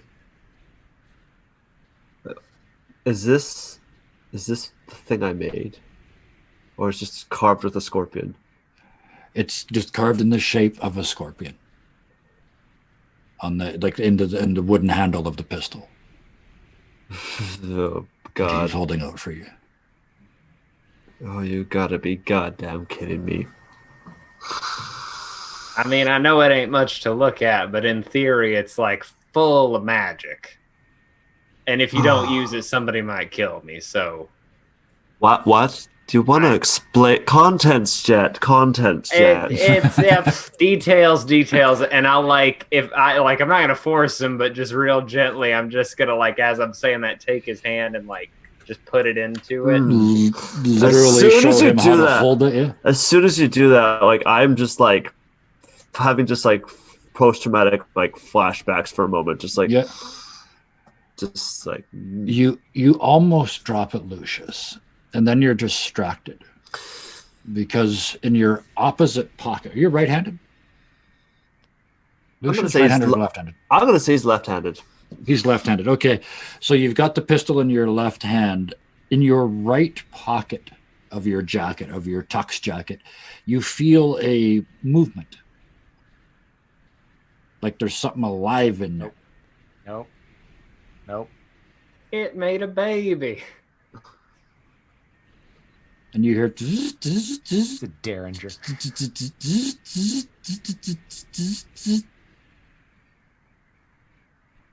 Do you look down? Yeah. There's two tiny little ruby eyes looking up at you out of your pocket. And then these 6 little legs come out. And then these 2 claws.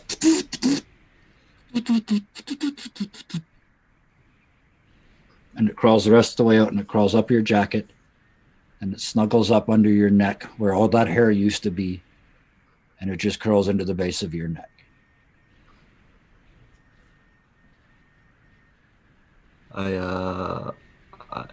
You Try to- realize as you watch it, it's made out of all the bits and bobs that you're a tinkerer. You got a pocket full. You got a pocket like most people have a junk drawer. You have one of those pockets in your coat, and this just crawled out of that. Wait, did we just see this thing burrow into the back of his skull? It crawled up and snuggled up against his neck like a really small cat. Okay, like a squirrel. This is okay. clearly a mechanical scorpion. Not into his neck. No, Okay. no, up against. Okay. Yeah. Oh, I didn't make that clear. No, this is not an attack. Okay. No. Quick No. draw. Like, I mean, Jesus. Yeah. Yeah. Is nobody gonna help this man? Huh. That's interesting. I'm just gonna like. Can I try to grab it? Oh yeah, and it wraps around your finger like a tiny Is this like a monkey scorpion. pet or something we should worry about? Yeah, just narrowed eyes. There's just sounds like. Where?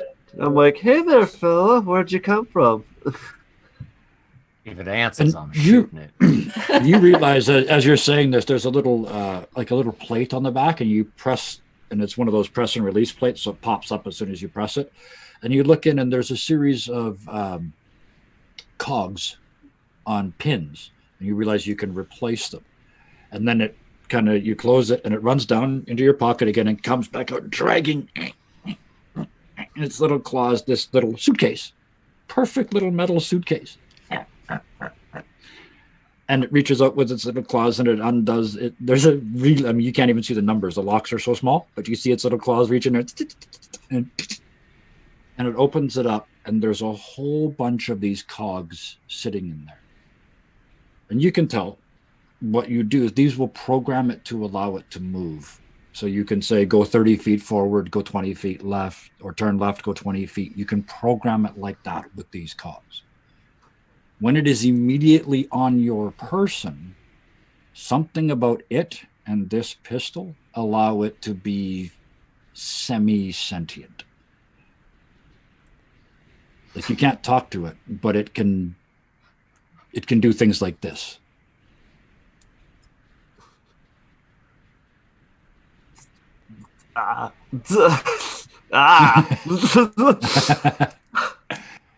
Weird. I'm glad you two get along because he was a real asshole to me. But hey, all's well that ends well, right? Absolutely. Because I should have made that clear too. This is this looks like the scorpion you saw. It's like a centaur, so it's got the upper body and head and arms of a man, and then the body and tail of a scorpion and legs of a scorpion. It's like this autometry. Like it looks like an automaton, right? Oh, it is absolutely categorically an automaton. Yes. It reminds me so much. I say of like my mother's work because she would make things like this, but it's a little different style. I can't explain it. And then it starts to slow down as it's moving around your hand, and it stops.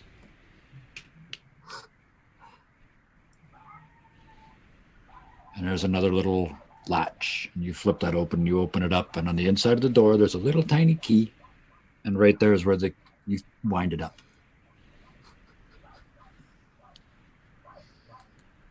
So in other words, it has a limited lifespan.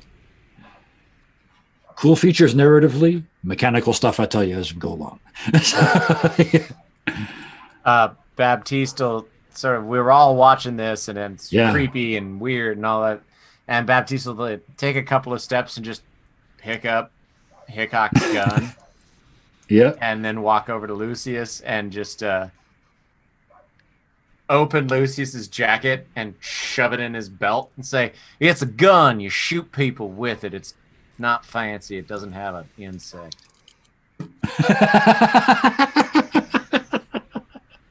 Thank you. Just made Baptiste so human. Just this little moment of. See, why are you all giving me guns? I don't understand. Yeah, there's one sticking out of your belt. There's one dripping stuff off of your hand. And then there's ow! It kind of hurts that one. And I have. No, it does not.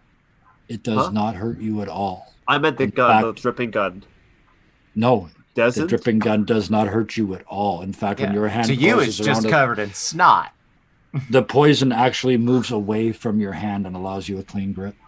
What is going on here? Don't worry, I didn't bring you a gun for my trip. Congratulations, you're a Western warlock now. I don't know. Also known as a shaman. It's fun. Oh. Wish I could. Total side note, I want to write an adventure now about a warlock who goes to kill their own patron. Never mind. That Ellie, did you bring any guns back? Just the two you went with, right? Your rifle and your pistol. Wish No, you brought a drink. I didn't get any weapons for my troubles. Yeah, me either. I wish I could do that. I saw kind of myself. left something behind, right? Yeah. I suppose that is worth discussing. Yeah. I had to kill one of my very good friends. What did the rest of you get up to? Are you okay? Oh, it's fine. He was already dead. Oh, good. Not gonna ask. From the man who used to be 70 and had TB and doesn't anymore.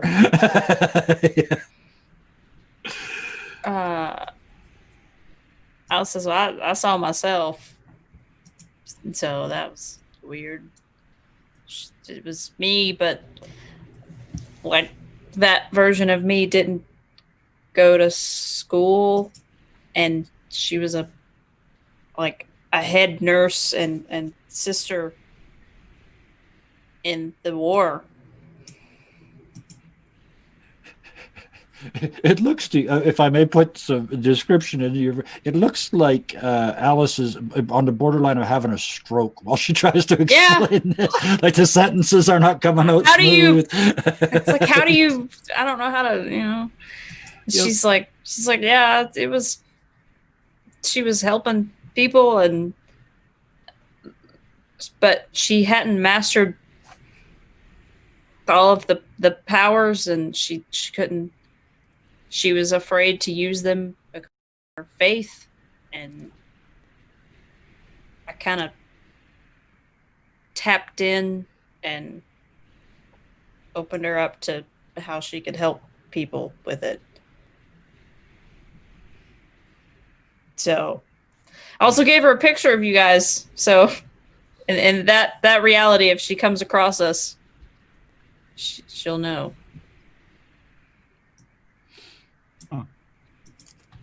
She was in, where did we say she was? We will leave it. Antietam. I always pronounce it wrong. I always want to Antietam, pronounce that's right. Antietam. I always want to pronounce the I in there. Yeah, and Antietam. Yes. and Alice just kind of looks at Baptiste and she says she was in Antietam. Huh. Saving lives. Way more than I have. So that was weird. What's up, Ellie? Where'd you go?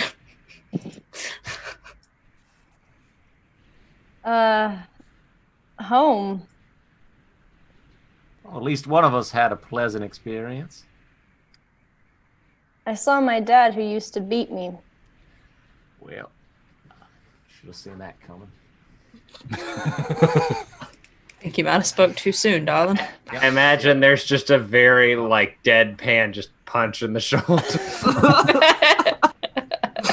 Not hard, just should have waited for that one. And I told him he was nothing. Not quite as eventful as meeting yourself, but felt pretty good. Jed, I imagine you met a scorpion given the scorpion gun. I'm glad you're not dead. Yeah. About that. He What?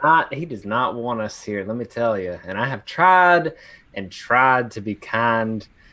And what he settled on that we could agree on is that Grim needed to die, and he needed to die using, and I point down at that green mucusy pistol.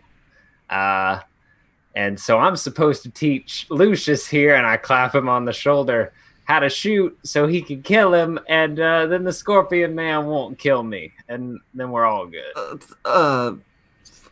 That makes me very uncomfortable, and imagine how I feel. Incredibly specific. And that makes it just, oh god.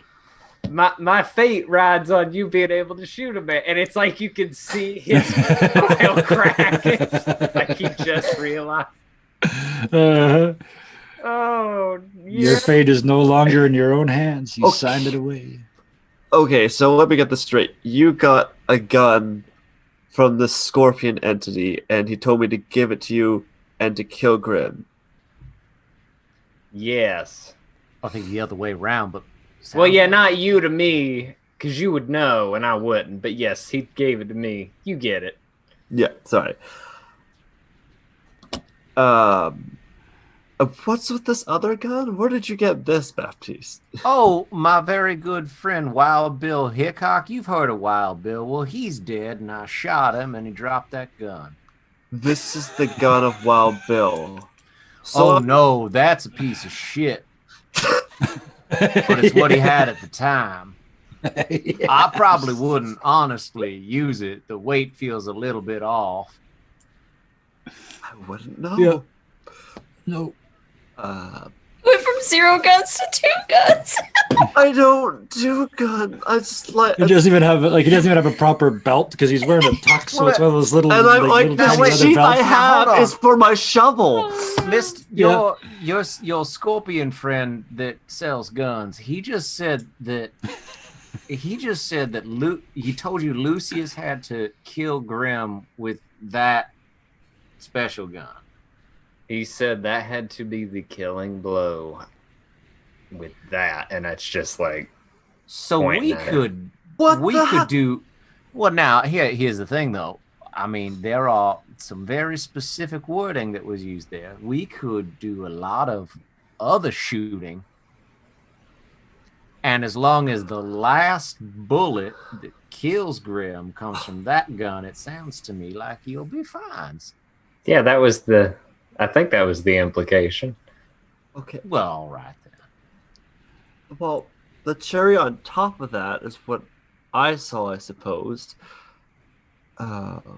It was not really what I saw. Just, again, you've seen me talk to Grim through this book. Oh, yeah, no, we've been wanting to talk about that for a while. We'll get to that, okay?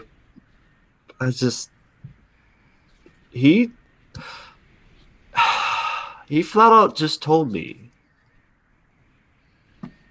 that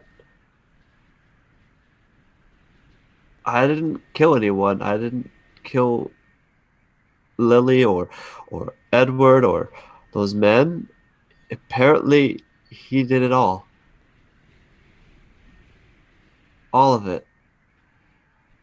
And so now I'm no longer a murderer. And now I'm asked to murder him.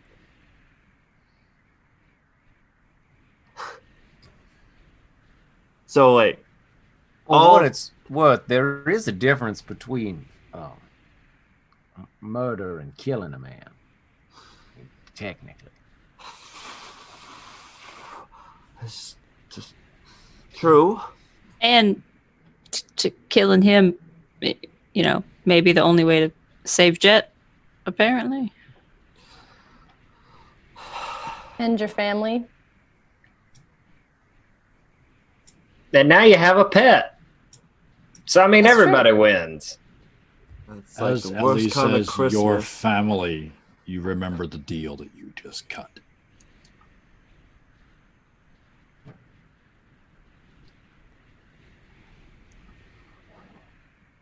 Well, then do we have a plan? I mean, I don't know about you all, but I'm all in favor of not having Jet or Lucius or Lucius's family get killed. Yeah, that's my bad. I just kind of agreed. Didn't really.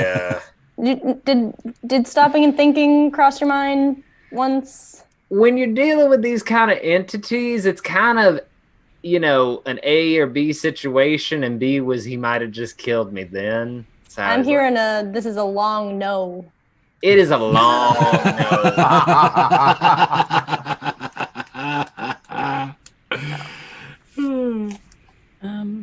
Very long no. No. So we kill him? Well, I Lucius. guess I have no choice in the matter. Of course you But- do. Whoa, you do. Well, I have to do it for you, Jet, and I have to do it for my family. And look, I mean, Jet's died like twice already. I mean, Yeah, I'm pretty sure I can't die. Let's not tempt fate. Why would you? Don't Why would tempt you say that him. out loud? Let's Why not- would you? Even out loud? Especially, Jet, if I might point out, you still have no connection to Raven. Yes, benevolent GM. Thank you for You have a pointing it whole out. bunch. You have a whole bunch of appeasement points, but you got no way to spend them right. Oh, wait a minute. I can do it I without her, take- is what you told me. No, well, that too, but also I take that back because he gave you permission, you and her permission to operate for the duration. As long as So we yes, do this. So I take Yay. that back. You can talk to Raven again. She is actually now fully present again back with you. Is she There's- clawing the backs of my eyes out? She's actually she's being fairly quiet because she did this to you without telling you and without asking your permission. She walked you right into his house knowing that he was going to hate it. Hey, wait a minute. Never mind. We can move forward. There is two things I need to figure out. One, I need to figure out because for some reason Grim wants me.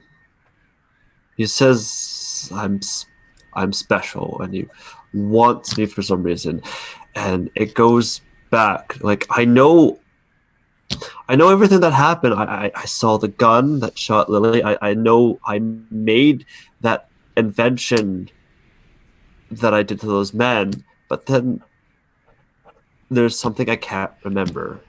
I need to remember that, and I might need your help, Alice, with that, Okay. if you don't mind. Like now or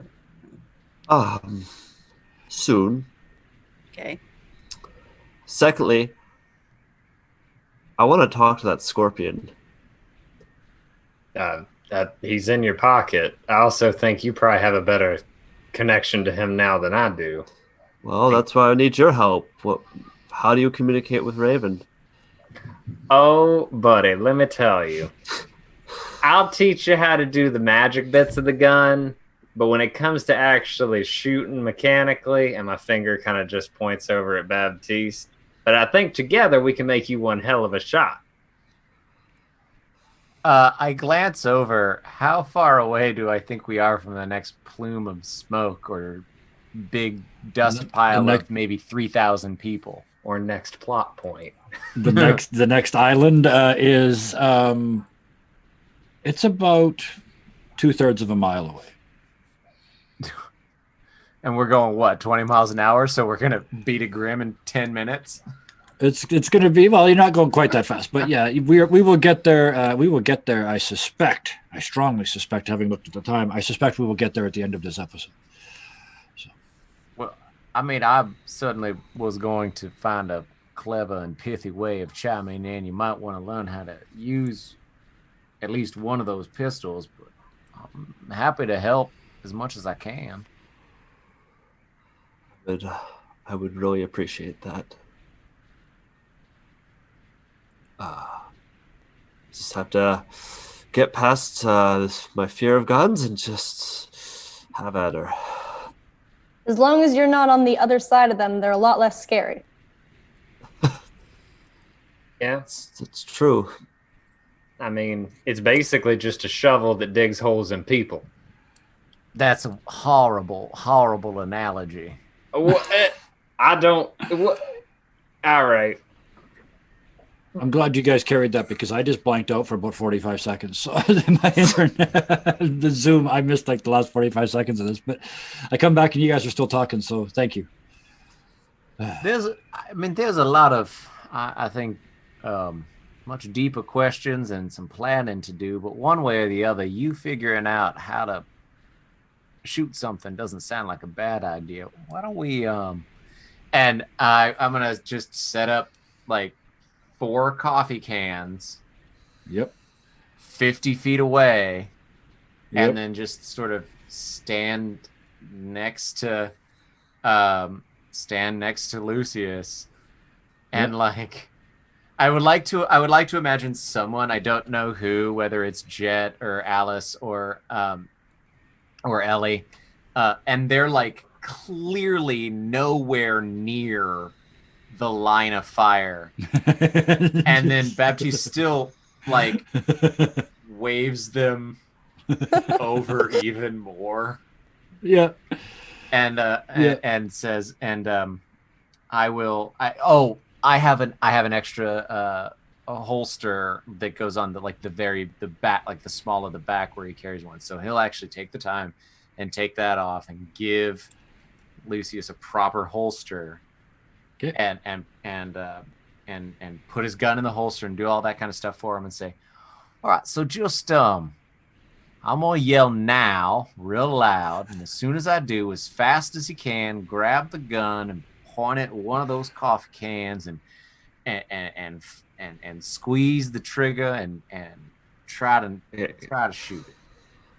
So what is your deftness, Lucius? It's not good.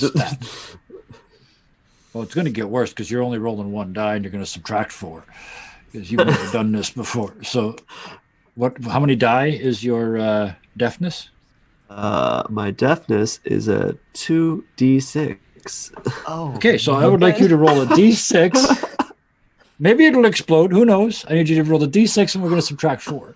Oh God, He's gonna lean over to Alice and be like, "This ought to be good." Yeah, and Baptiste kind of waits a couple of seconds, and he's like, "All right, and now." Oh no, he froze. Oh no! Oh, there you are. Back. Oh, he's back. Oh, okay. Hit the button. Hit the button. I did. For a face. There it I is. rolled it. Hey! Okay. At a -4. Yeah, that's a minus. That is that's exactly a -1. what I hoped you'd roll. Yeah. So you say now, and Lucius, you panic, man. You pull way too hard. It comes out of your hand. It kind of hits your lapel and your jacket. It starts to drop again. You grab it again. When you grab it again, you pull the trigger. Shot goes off, goes right past your foot, down through the deck into the bottom, right around the hole, and on your boot is this green spray, this poison that's been dripping out of the end. It's just like a shotgun blast, and where it's on your shoe, you can watch it starting to eat that carefully polished leather, and it is starting to burn the deck a little bit where it hit as well. All right. Now, first of all, and like I have gloves on, so I'm like breathing heavily. Like I grab the gun by the butt of the gun and just set it off to the side, and I give him the crappy Bill Hickok. Yeah, baby gun. steps would probably be best. And I was like, now I if I were you, I know this would sound like a lie that's trying to make you feel better, but I promise you, oddly enough, it's not the worst start I've ever seen. I knew a man that let me say this. It's a good thing that he had children before we started teaching him how to shoot. So, it's not as bad as it could be. We'll try. Maybe we'll come a little bit. Here, come here. And I bring him like 10 feet away. Yep. So Lucius, and as we start to walk away, I look at Jet and I say, "Your friend couldn't have had a fucking shotgun." He ain't my friend, buddy. I ain't your buddy, guy. I ain't your guy. This is the rest of the episode. Yeah, Lucius, you think it might be better to try not to go with the draw and the shoot all at once, maybe just the shoot. So you hold the rifle or the pistol out and go ahead and give me another deftness. Oh boy. Just a D6? Yep. Okay. Oh god, I want to look away, but I'm afraid I'll get shot. No. Oh no. We're going down. We're going down. Shoot me. Oh, Here's the thing. Shoot me. Or one of us. Or the balloon. Oh, Okay, God. we're all behind the gun. We are all behind. I'm not sure if that means anything, right? I'm really hoping that this is at least pointed away from anything pivotal to ship maintenance. Oh, it's Here's something that you here's something that you will not Land. find in the Deadlands rulebook. I, the Marshal, just burned my chip to re-roll his die, oh. and I did cheat. I mean, I rolled 2 d6s. Oh no, never mind. It was the first one that I rolled that got this. I rolled a 15. So, so yeah, you hold it out and you're shaking bad. Right? You're aiming for the one on the far right, and you're shaking really bad. And you pull the trigger, and you kind of twist. You shoot the one on the far left. So you missed by like 40 degrees from where you were shooting, but you did ping that one and knock it off the guardrail.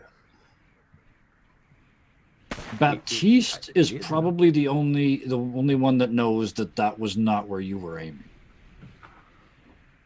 Well, it was an improvement. There you go. Look at that.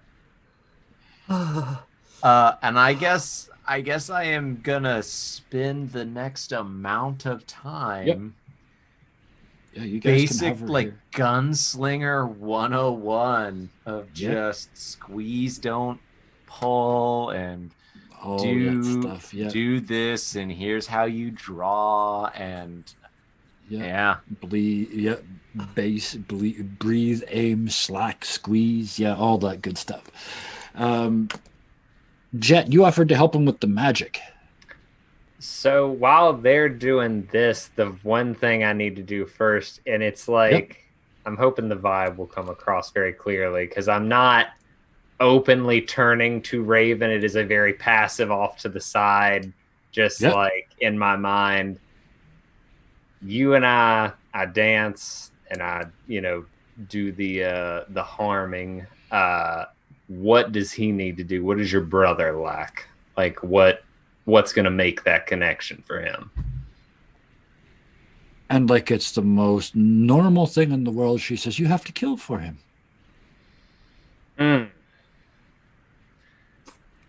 I'm trying not to be judgmental of your family. Really trying. But And there's kind of a rummage as she goes through your head. Oh, dear. Okay. All right.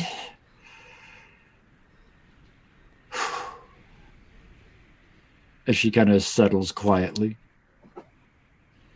Yeah. Yeah. What do I do with that? What do I do? You got to go murder people.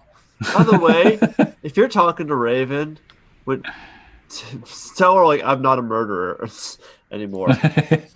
And that's the thing. It's like I'm like, I mean, we like to keep an open mind around here, With murder?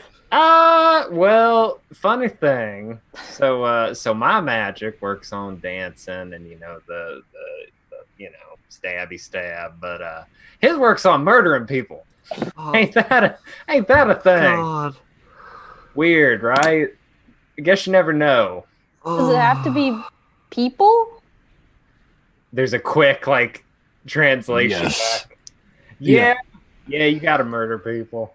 Dang, that's real. Goats are not going to do it. It doesn't have to be good people, right? Yeah, we can find some bad people. I mean, they exist. I mean, the one he asked you to kill is pretty bad. Yeah. You've killed people. I know it. Don't give me that look. I mean, I might know of someone who might be approaching that. If someone was to die, they might not be the worst option. I mean, I'm pretty sure that's why what we're all flying towards. What did y'all think we were gonna do? Talk to Grim? But I mean, if we need to appease Scorpion so that he's strong enough to kill Grim. Yeah, if we can get him juiced up. Well, What? Sorry, that if I gave that impression, that was no. You can't power him up like that. Oh. The killing that he's asked you to do is kill Grim. So Raven has no answers for anything that would even be akin to giving him an edge by appeasing that entity. You know what I'm saying? But yeah, Oh. It's more than appeasement. She tells you now, if he does this, and he is destined to do it, he will forever be a servant of Scorpion.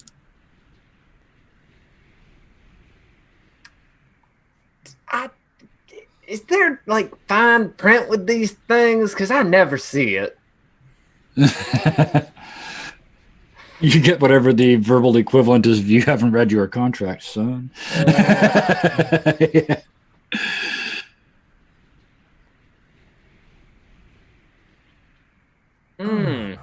That's a hard thing to wrestle with if I'm going to say that out loud or not. I just look, what's with How that about- look? How about we give you a week to think about it? There we go. And we will drop the curtain right there with all of that load. We thought the second half, we'll lighten it up in the second half a little bit. No, not only because it was shorter. Wow. We are close, people. We are close. We are 2 encounters away from the end. We have 2 more episodes and then the final episode. I know I said 2 episodes. It's actually 3 because the third one is the epilogue, where we're going to sit down and discuss what happened to all these amazing characters that we built and advanced and did wonderful things with. We're going to talk about what happened to them after this. First, we got to see if they survive. And for that, we will see you all next week. Good night. For to find, though him they abandoned, perhaps they would change, for McAllister's powers were now quite insane. He found them in a lair of undead, their state far worse than he could e'er dread, changed all